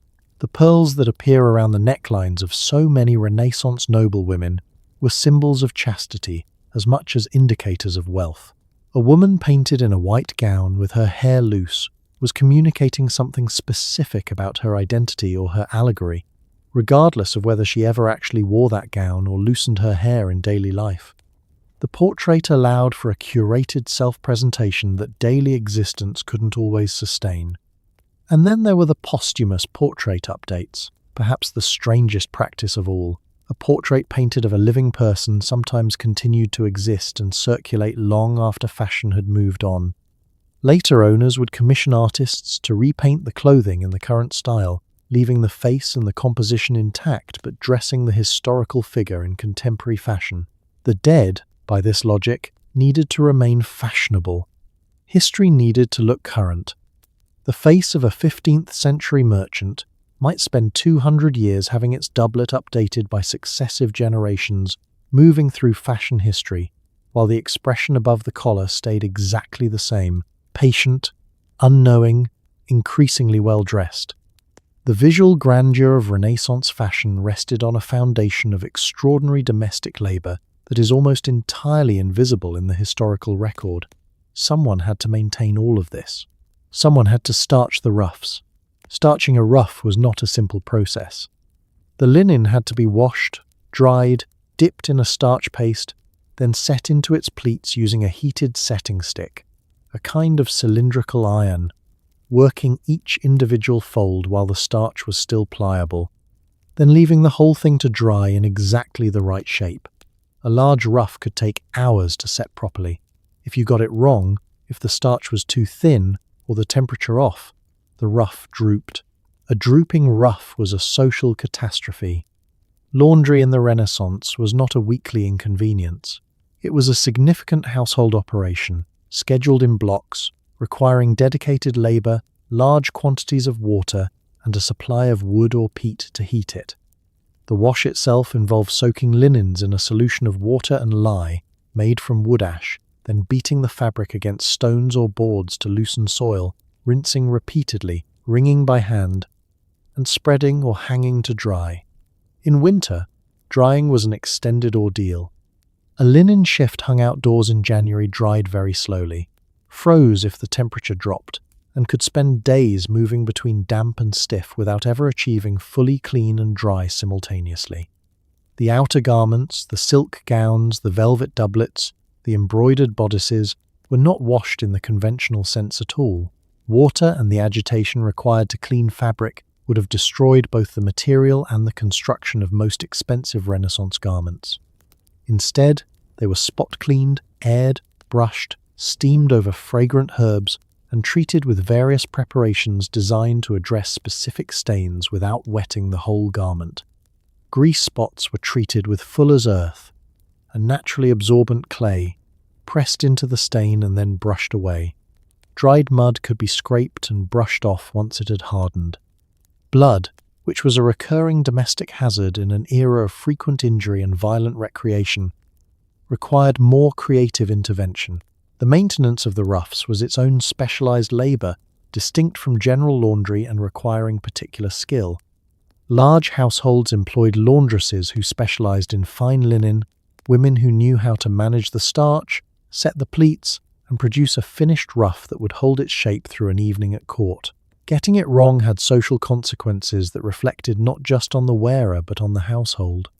A nobleman whose ruff drooped was a nobleman whose servants were not doing their jobs, which was a different kind of embarrassment, but an embarrassment nonetheless. All of this labor, the washing, the starching, the mending, the spot cleaning, the airing, the brushing, the ironing, the repleating, was performed primarily by women, most of them unnamed in the historical record, most of them working in conditions of considerable physical difficulty. The portraits they helped produce, the gleaming linens and perfectly maintained velvets that communicated their employer's status to the world, survived the centuries. The women who maintained them are largely invisible. This is how the history of fashion almost always works. The clothes are remembered, the labor behind them is not. The Renaissance was no exception to this rule, though it probably should have been, given how much labor it generated. Every Renaissance court had a dress code. None of them were written down in any single, convenient document. They existed instead as a vast, unspoken set of expectations absorbed by observation, enforced by social pressure, and understood by everyone who mattered and by no one who didn't. Showing up to court underdressed was not merely embarrassing, it was a statement read as either poverty, ignorance, or contempt. Showing up overdressed in garments above your station was worse. It was presumption, and presumption at court had consequences. Navigating this required a near constant social awareness, the ability to read the room in real time, and enough money to update your wardrobe whenever the prevailing standard shifted. The monarch set the tone, quite literally. Whatever the king or queen wore established the benchmark against which everything else was calibrated. If Elizabeth I appeared in a particular shade of black trimmed with pearls, the ladies of her court needed to respond appropriately, not matching her exactly, which would have been an impertinence, but complimenting the palette, acknowledging the aesthetic, demonstrating that they were paying attention. Her ladies-in-waiting were expected to dress at a standard that reflected well on the queen without competing with her. It was a dress code expressed in relative terms. You should look impressive, but not more impressive than her. You should look coordinated, but not too coordinated. You should spend money, but not more than is appropriate to your rank.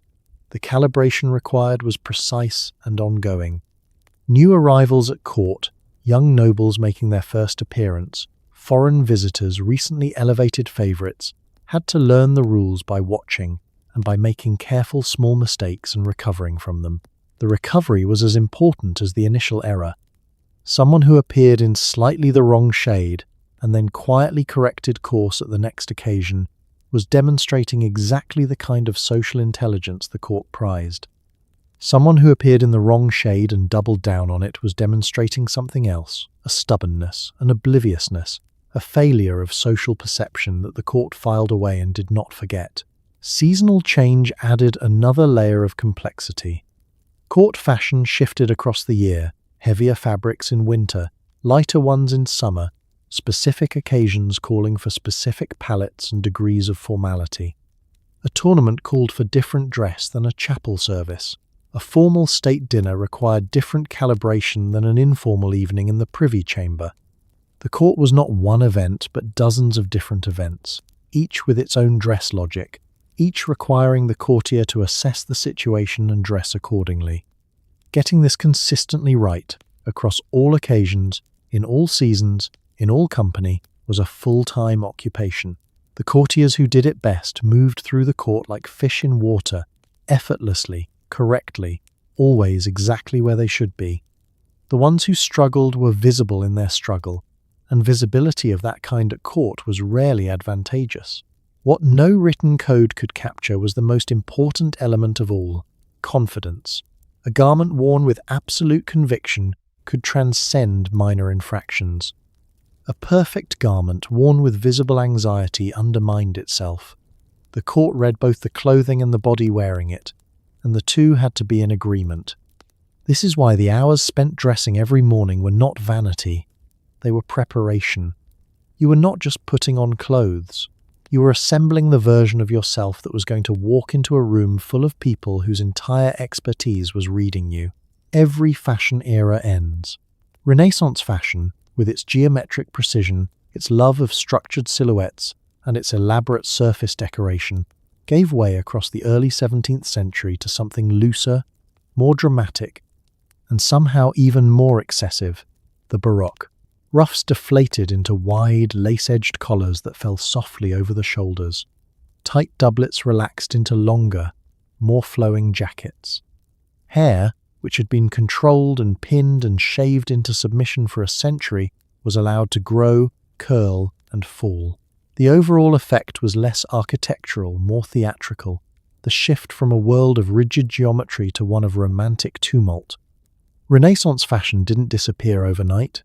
It dissolved gradually, each element softening and transforming until the 16th century's sharp, controlled magnificence had become something else entirely.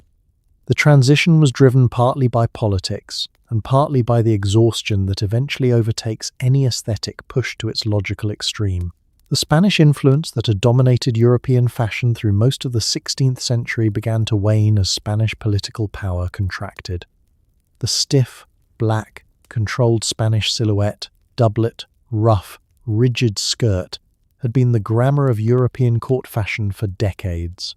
As Spanish dominance faded, the grammar loosened. French fashion, which had always maintained a slightly more relaxed relationship with structured silhouette, moved into the vacuum and began to set the tone. French fashion was also governed by structured rules and elaborate hierarchies, but it expressed them differently, through excess of decoration and richness of material, rather than through geometric rigidity.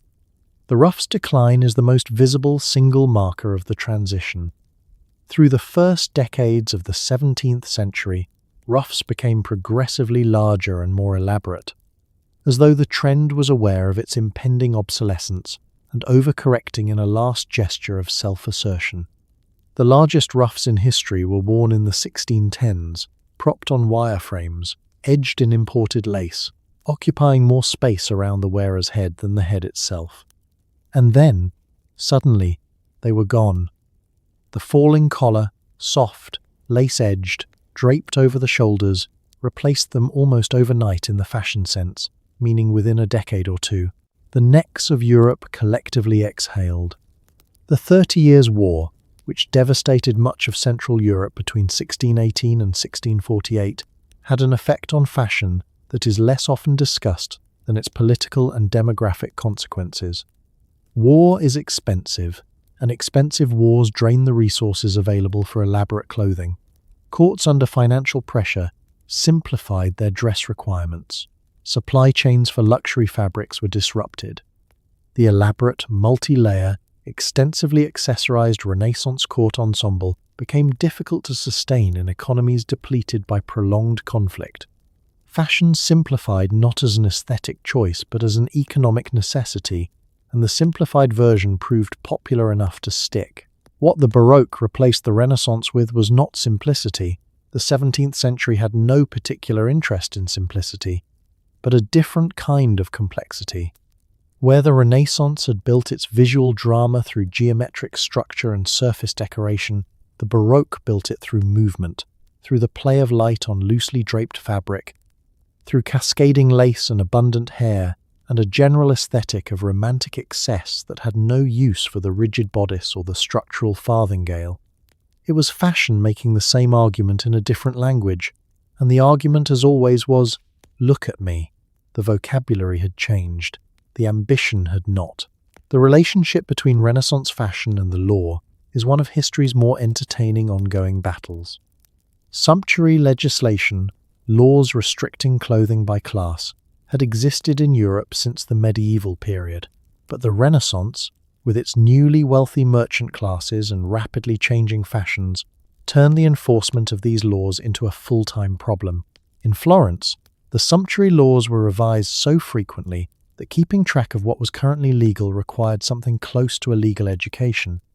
Officials were appointed specifically to patrol public spaces looking for violations. Sleeves too wide, necklines too low, trains too long, fur too fine, fines were issued, garments were confiscated. The stated rationale for sumptuary laws was threefold: moral, economic, and social. Morally, excessive display was considered a form of pride, a sin that the law could helpfully discourage by making the most ostentatious garments illegal. Economically, there was a genuine concern that the fashion appetite of the wealthy was draining capital out of productive investment and into foreign luxury goods, particularly imported silks and spices. Socially, the laws were meant to preserve the visible legibility of rank, the idea that you should be able to look at a person and know their place. Each of these rationales contained a kernel of genuine concern. None of them was sufficient to make the laws actually work. The enforcement problem was structural. The officials tasked with identifying violations needed to know, at a glance, whether a given fabric was prohibited or merely expensive, a distinction that required expertise most inspectors did not have. Was that a silk blend or pure silk? Was that fur sable or a very good imitation? Was that gold thread or gilt thread? The difference was legally significant and practically impossible to determine without handling the garment, examining it closely, and potentially consulting a specialist. Meanwhile, the person wearing the potentially illegal garment was standing in front of you, possibly noble, possibly connected to someone who could make your professional life very difficult, definitely watching to see whether you were going to push the issue. Women were disproportionately targeted by sumptuary enforcement, a pattern that reflects both the cultural obsession with female virtue and the assumption that women's vanity was the primary driver of excessive fashion. The records of sumptuary prosecutions across Italian cities show women cited far more frequently than men for equivalent violations, fined for necklines and sleeve widths and train lengths while men in equally elaborate doublets walked past uninspected. This was not evidence that men were dressing more soberly. It was evidence of where the law chose to look. By the end of the 16th century, the sumptuary apparatus was largely discredited by its own consistent failure. The laws remained on the books in many places but were enforced with decreasing frequency and conviction. What had shifted was not the appetite for regulation but the confidence that regulation could work, the slow dawning recognition that fashion operated by its own logic, that wealth would always find a way to express itself, and that the gap between what people were supposed to wear and what they actually wore was a gap that no amount of legislation was going to close. The sumptuary laws ended not with a repeal but with a shrug, which is perhaps the most fitting conclusion for any law that tried to tell people what to wear and lost. In an era without fashion magazines, social media, or instant communication, the question of how trends actually spread across Europe is a fascinating one. The answer involves a combination of trade, travel, portraiture, and small fabric dolls. Fashion dolls, small figures dressed in miniature versions of current court fashions, were sent from major style centres like Paris, Venice, and Madrid to inform nobles in less fashionable locations of what was currently being worn.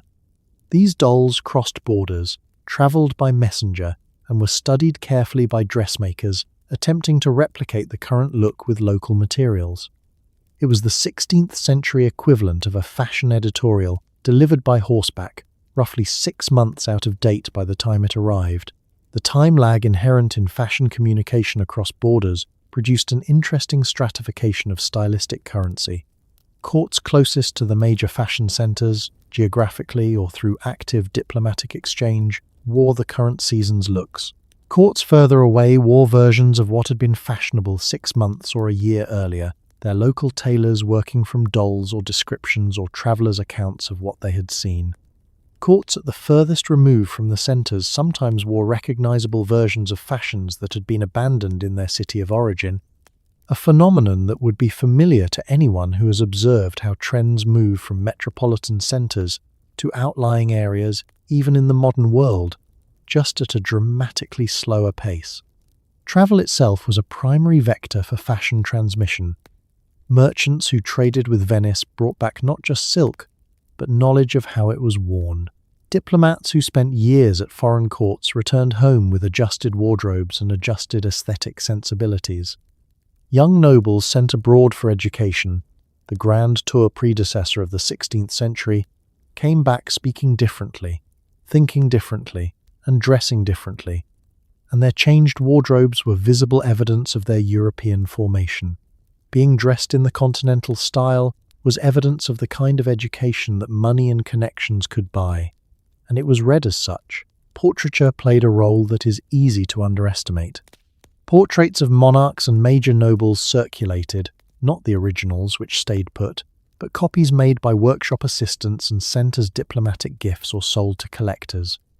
A portrait of the Spanish Queen circulated to courts across Europe was also a document of what the Spanish Queen was wearing, how her hair was dressed, what jewels she favoured, what silhouette she presented.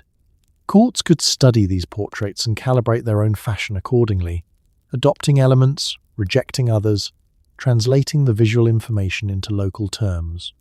The portrait was simultaneously propaganda, art, and fashion communication, doing 3 jobs at once, in a way that the era found entirely natural. What all of this produced was a European fashion system that was broadly unified in its underlying logic. The same categories of garment, the same general hierarchy of fabrics, the same language of accessories, but locally inflected in ways that communicated regional identity and national character as clearly as any flag. A trained eye could look at a figure in a 16th century portrait and make reasonable guesses about their nationality purely from the cut of their sleeve or the shape of their hood. Fashion was international and local simultaneously, a tension that has never entirely resolved itself regardless of how fast the communication technology becomes. When we talk about Renaissance cosmetics, the conversation tends to focus on women, their lead white foundations, their plucked hairlines, their elaborate hair arrangements. But Renaissance men were not opting out of the beauty arms race. Wealthy men used cosmetics, attended to their skin, perfumed their clothes and hair, and were expected to present a groomed, polished appearance that required significant effort and expenditure to achieve. Hair was oiled and arranged. Beards, when fashionable, were shaped, dyed, and scented. Skin was treated with preparations designed to smooth and brighten. The line between grooming and cosmetics was blurry in the 16th century, and men of means crossed it regularly and without apparent anxiety. The beard was one of the primary sites of male cosmetic investment in the Renaissance. Facial hair was profoundly fashionable across much of the 16th century. Not any beard, but a specific, carefully cultivated beard, trimmed to a precise shape, maintained with daily attention, and sometimes dyed to achieve or preserve a preferred colour. Barbers who specialised in beard maintenance were significant figures in Renaissance cities, operating shops that were also social spaces, where men gathered to be groomed and to exchange information. The barber shop as news exchange is not a modern invention. A well-maintained beard was evidence of the same thing that well-maintained clothing was evidence of: resources, attention, and a serious commitment to self-presentation. Beard dyeing was practiced more widely than the historical record tends to emphasize. Men whose beards had begun to grey used preparations to restore or maintain a darker colour for the same reasons that people do today: the association of grey hair with age, and age with diminished vigour and attractiveness in competitive social environments. The preparations used were various: plant-based dyes, walnut husks, compounds of sulphur and lead. Some of these worked reasonably well, others worked less well, producing colours in the blue-black or greenish-black range that were perhaps not quite the intended effect. The willingness to apply potentially toxic compounds to the face in pursuit of a desired aesthetic was not, it turns out, exclusively a female practice. Skincare for men involved a range of preparations familiar in category if not in formulation. Washes and waters applied to the face to improve complexion, preparations to address specific concerns like redness or dryness, fragrant oils worked into the skin after washing. The logic was the same as for women. The face was a public surface, constantly visible, constantly being read, and its condition reflected on its owner. A nobleman with rough, blotched skin was a nobleman who either lacked the resources for proper maintenance or lacked the interest, and neither interpretation was flattering. What is striking about men's cosmetic practice in the Renaissance is how thoroughly it has been edited out of the popular understanding of the period. The Renaissance man in modern imagination is vigorous, physical, and largely unconcerned with his appearance beyond the practical. The historical Renaissance man was, particularly at the higher social levels, deeply concerned with his appearance, spending money and time on its management, and entirely unembarrassed about doing so. The separation of cosmetic practice into a female domain is a later development, solidifying gradually through the 17th and 18th centuries. In the 16th century, looking carefully assembled was not a gendered aspiration. It was simply what people of consequence did. In wealthy Renaissance households, the fashion of the servants was understood to be an extension of the master's prestige. Livery, standardized household clothing in the family's colors, was provided to servants, and its quality was calibrated to communicate the household's status. A great noble's footman in well-cut livery of good wool said something about the noble. Servants in threadbare, poorly fitted livery said something else. This meant that the clothing budgets of Renaissance households extended well beyond the family members themselves. Dozens of servants required outfitting, their wardrobes maintained, their livery updated when fashions changed or when the household's circumstances improved.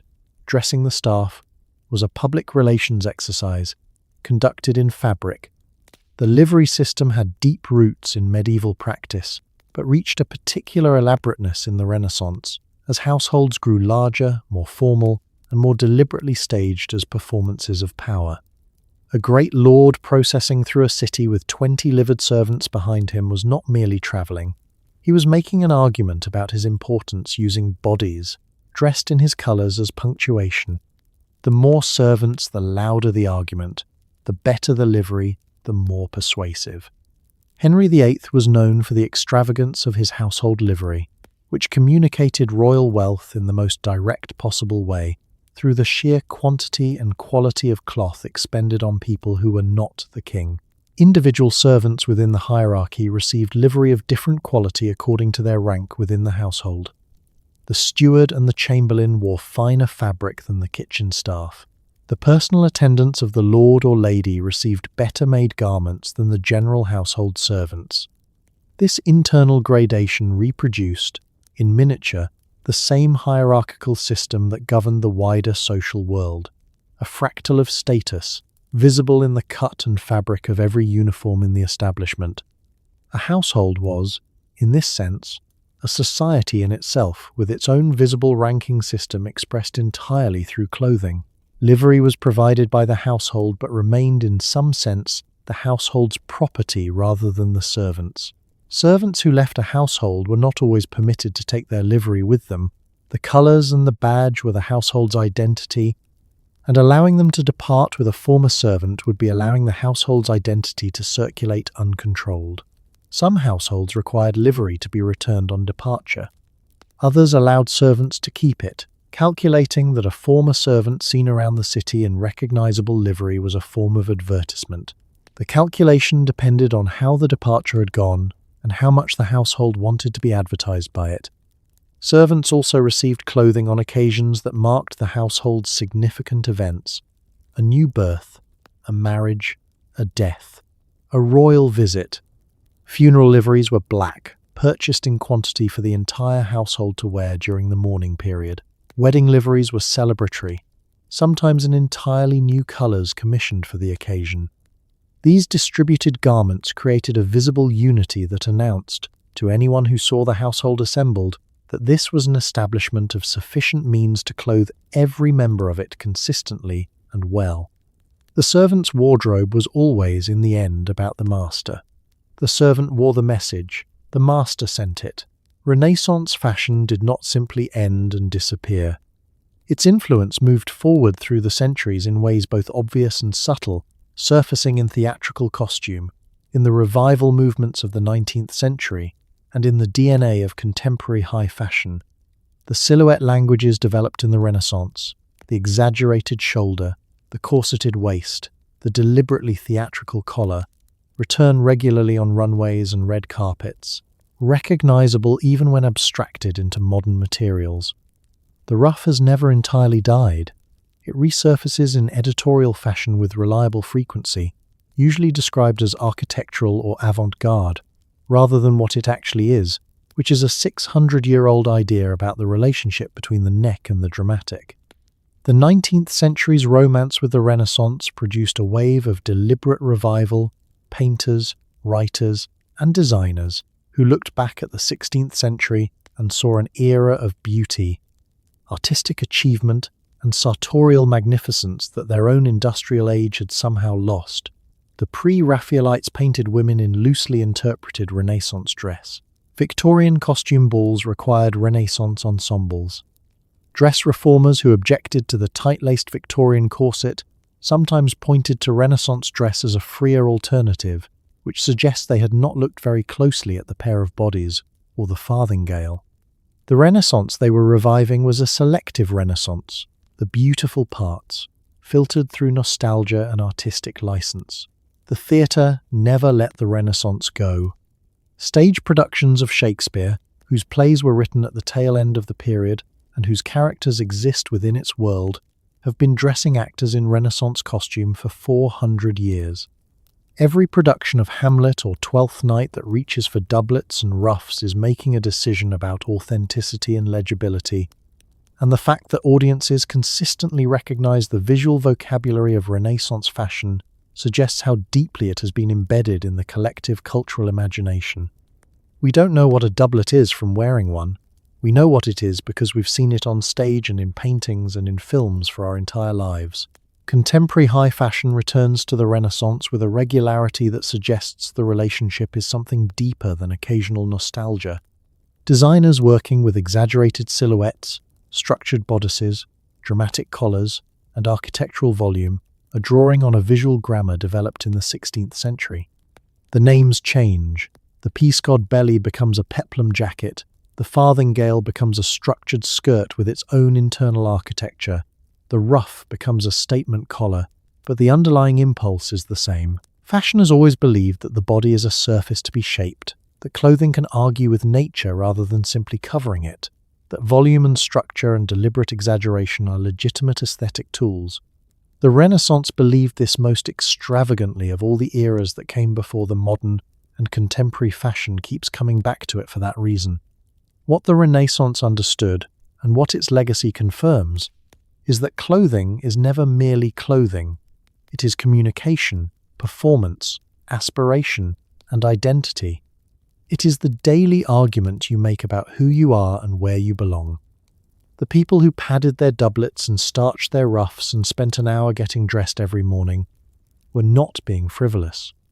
They were being, within the logic of their world, completely serious. They were doing what humans have always done with cloth and colour and cut. They were making meaning. And the meaning they made was elaborate, excessive, occasionally poisonous, structurally impractical, and genuinely stubbornly beautiful.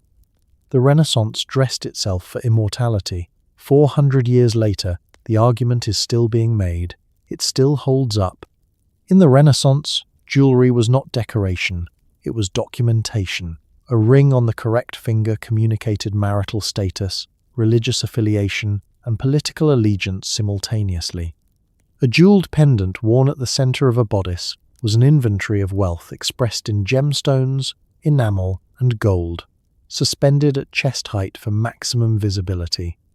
Brooches pinned to hats, chains draped across shoulders, rings stacked on multiple fingers, all of it was readable, all of it was intentional, and all of it cost more than most people earned in a lifetime. The Renaissance did not believe in understatement where jewelry was concerned, and the jewelry did not believe in it either. The technical achievement of Renaissance jewelry was extraordinary. Goldsmiths working in Florence, Augsburg, and Antwerp had developed skills in casting, chasing, enameling, and stone setting that produced objects of astonishing delicacy and complexity. A single pendant might incorporate multiple gemstones, several colors of translucent enamel, a cast gold figure in high relief, and a hanging pearl suspended on a wire so fine it was nearly invisible, all contained within an object the size of a playing card. These were not mass-produced objects.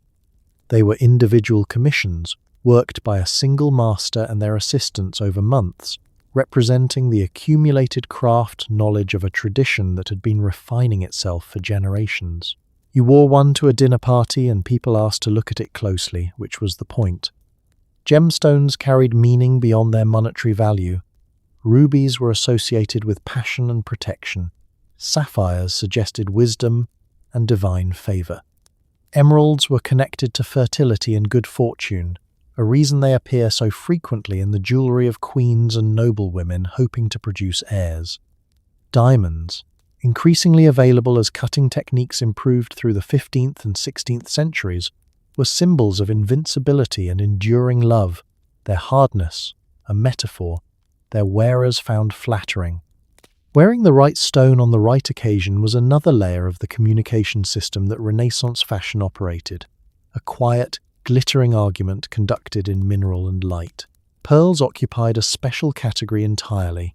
They were the most fashionable gemstone of the era, appearing in portraits, in inventories, in gifts exchanged between monarchs with a frequency that suggests the entire 16th century was in some kind of pearl-based competition with itself.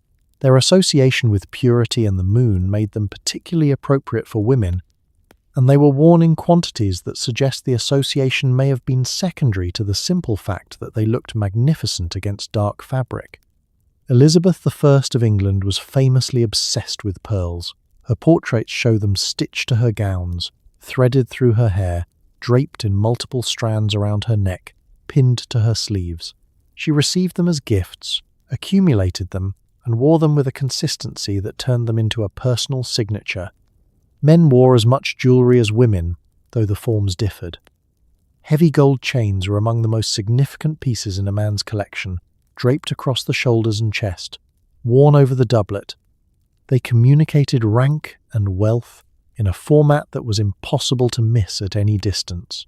The collar of a knightly order, the Order of the Golden Fleece, the Order of the Garter, was worn with a formality that made it simultaneously jewelry and uniform, a wearable declaration of membership in an exclusive brotherhood with its own rules, its own ceremonies, and its own extremely elaborate accessories. A man wearing the collar of the Golden Fleece was telling you exactly who had decided he mattered. The collar told the story. The gold made sure you listened. Jewelry also served, in an era without banks in the modern sense, as portable wealth. A significant collection of rings and chains and pendants represented an investment that could be carried on the body, pawned in an emergency, gifted diplomatically, or passed down through a will as a specific and valuable bequest. Queens fleeing political danger took their jewelry. Merchants who travelled took their jewelry. The jewelry was liquid assets made solid and beautiful, which is perhaps the most Renaissance thing imaginable. Function disguised as extravagance. Practicality dressed up in rubies and gold. Hair in the Renaissance was never simply hair, it was a project. For women of the noble and merchant classes, the daily management of hair involved a team of attendants, an assortment of specialized tools, quantities of pins and wire and ribbon and net, and enough time to justify the question of whether it might be easier to simply not have any, which was, as it happens, the aesthetic preference in some earlier decades of the period. What was done to Renaissance hair, in the service of fashion, ranged from the brutally simple to the structurally ambitious, and it changed dramatically across the century, reflecting shifting ideals of femininity, different national preferences, and the inevitable compulsion of fashion to do the opposite of whatever it was doing last season. The early Renaissance preference for the high, smooth forehead, achieved partly through hairline removal, meant that the hair itself was largely hidden. Hoods and caps covered everything above the ears. The hair that remained visible was pulled tightly back, braided close to the head, netted in silk or gold mesh, and tucked away under whatever headwear the current fashion demanded.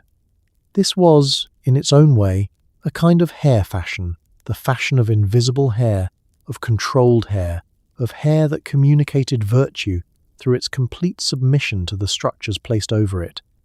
Loose hair on an adult woman was almost always read as a sign of mourning or madness or allegorical symbolism in a portrait. In daily life, it meant you had not yet had time to arrange yourself properly, which in Renaissance social logic amounted to the same thing. As the 16th century progressed, and the French hood replaced the more rigid English gable hood, slightly more hair became visible at the front, and the hair that could be seen was suddenly required to be arranged.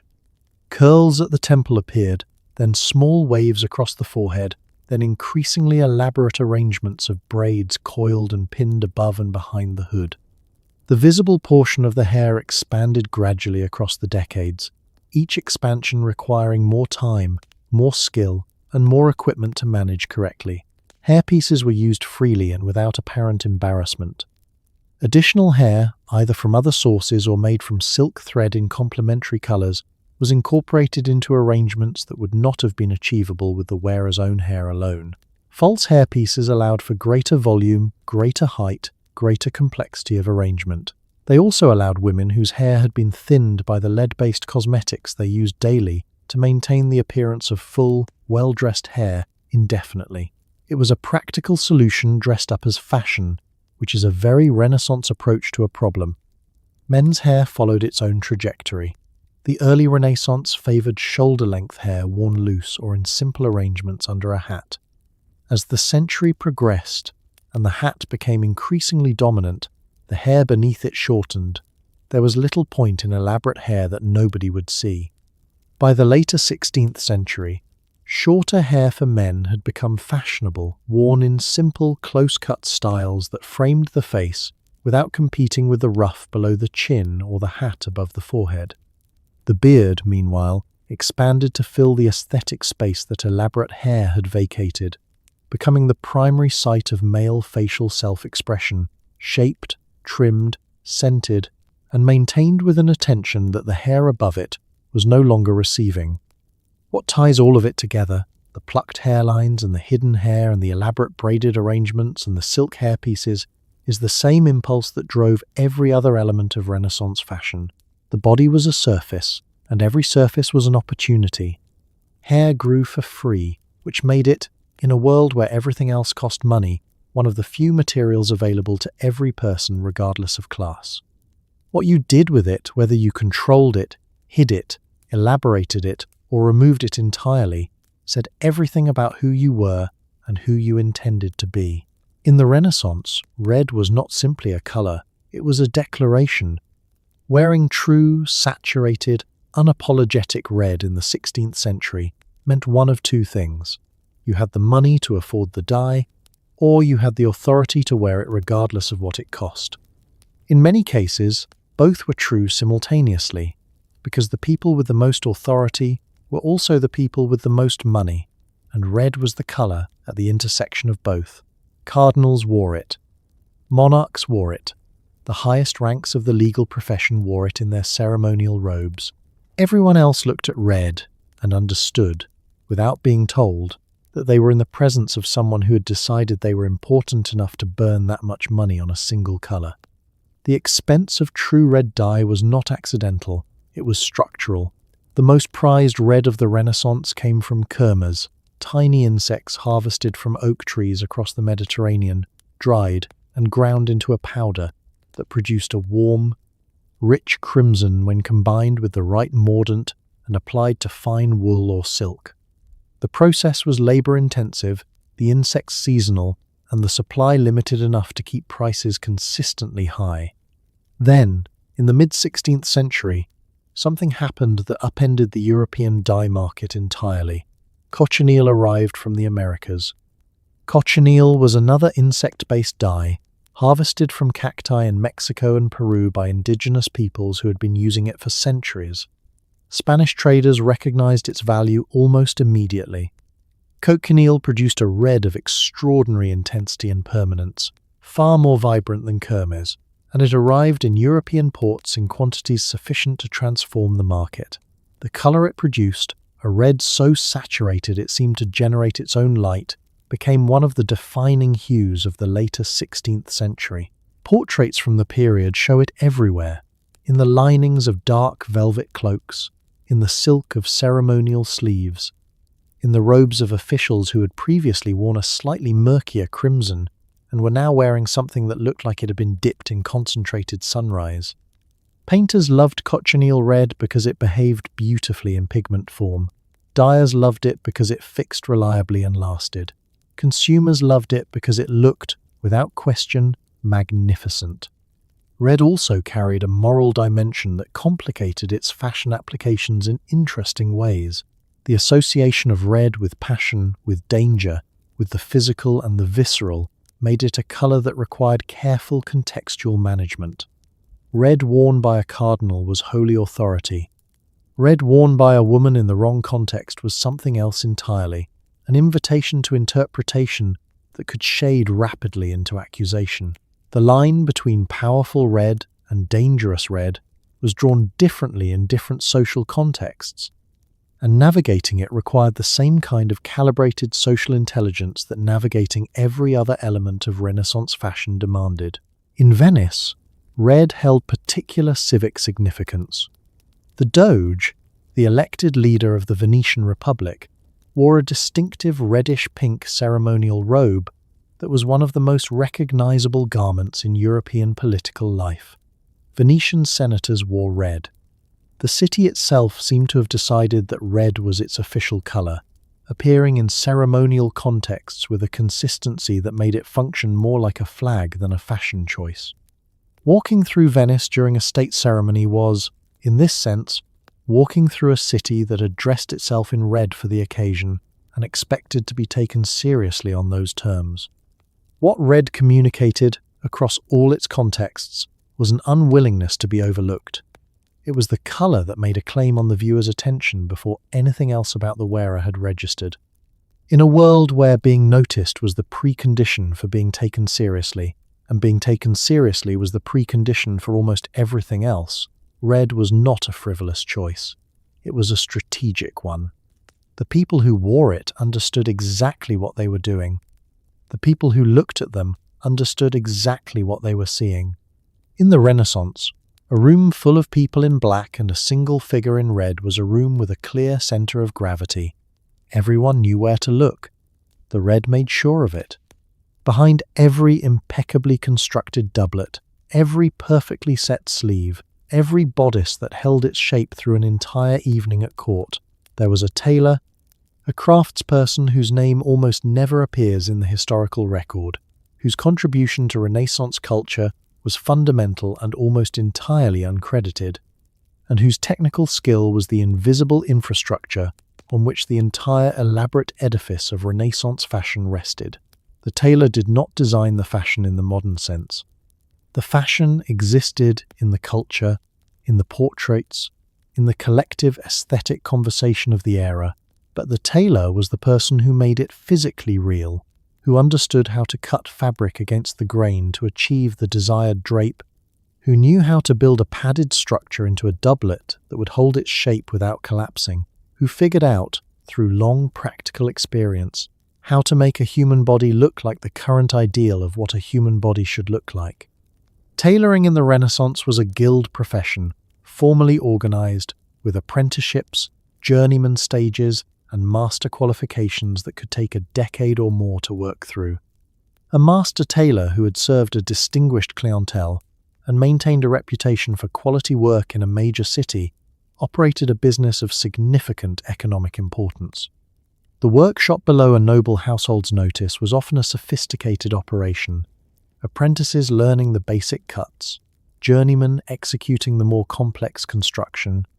The master handling the fitting sessions with important clients and overseeing the finished product with a critical eye that had been trained over years of making things that didn't quite work and understanding exactly why.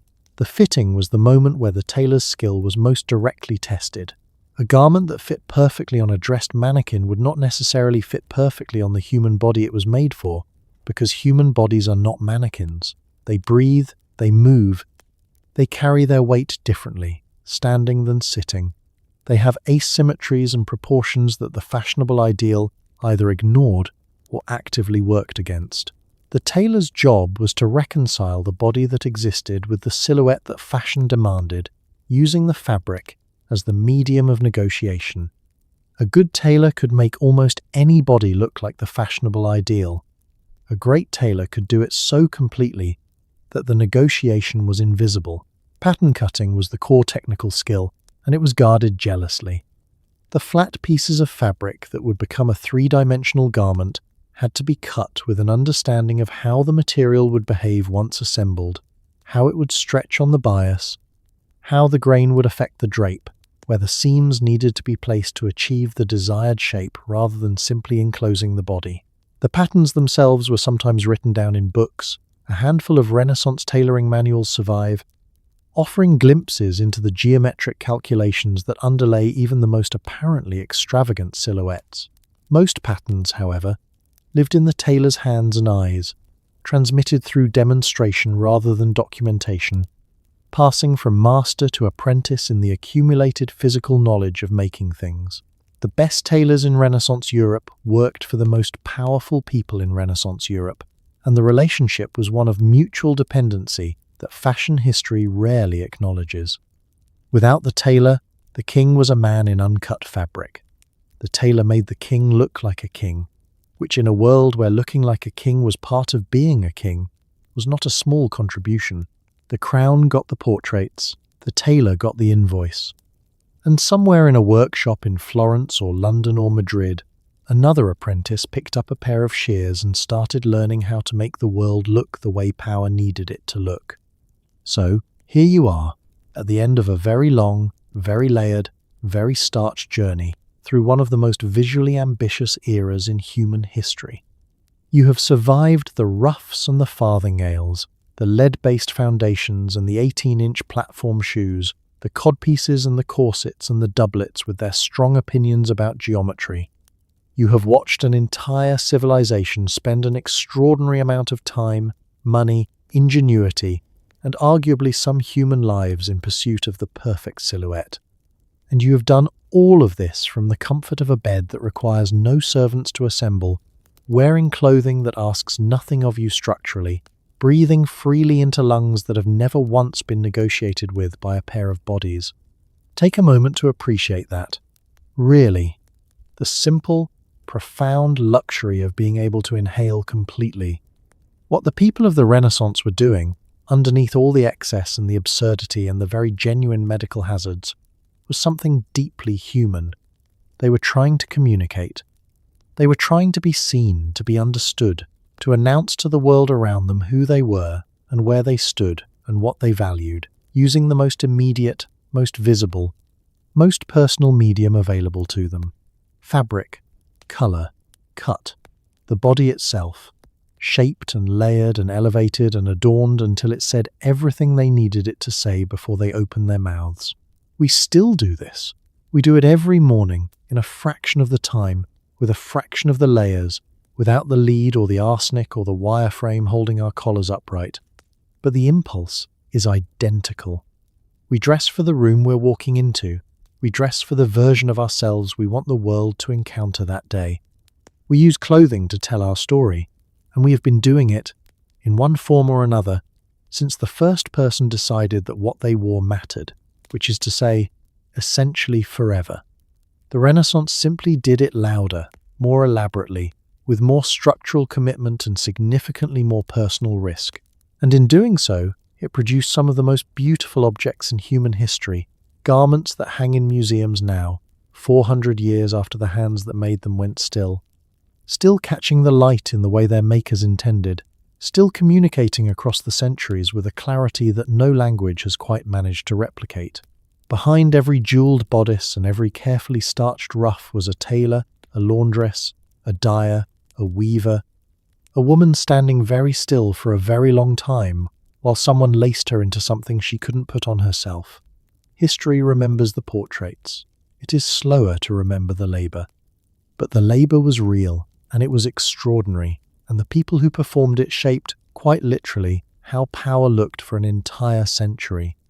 So tonight, as you settle into the uncomplicated comfort of your modern existence, maybe spare a quiet thought for the woman in the farthingale navigating a doorway sideways, for the man in the trunk hose trying to sit down with dignity, for the laundress setting ruffs by candlelight at midnight, for every person who got dressed in the 16th century and faced the day encased in an architecture of aspiration and scratchy wool.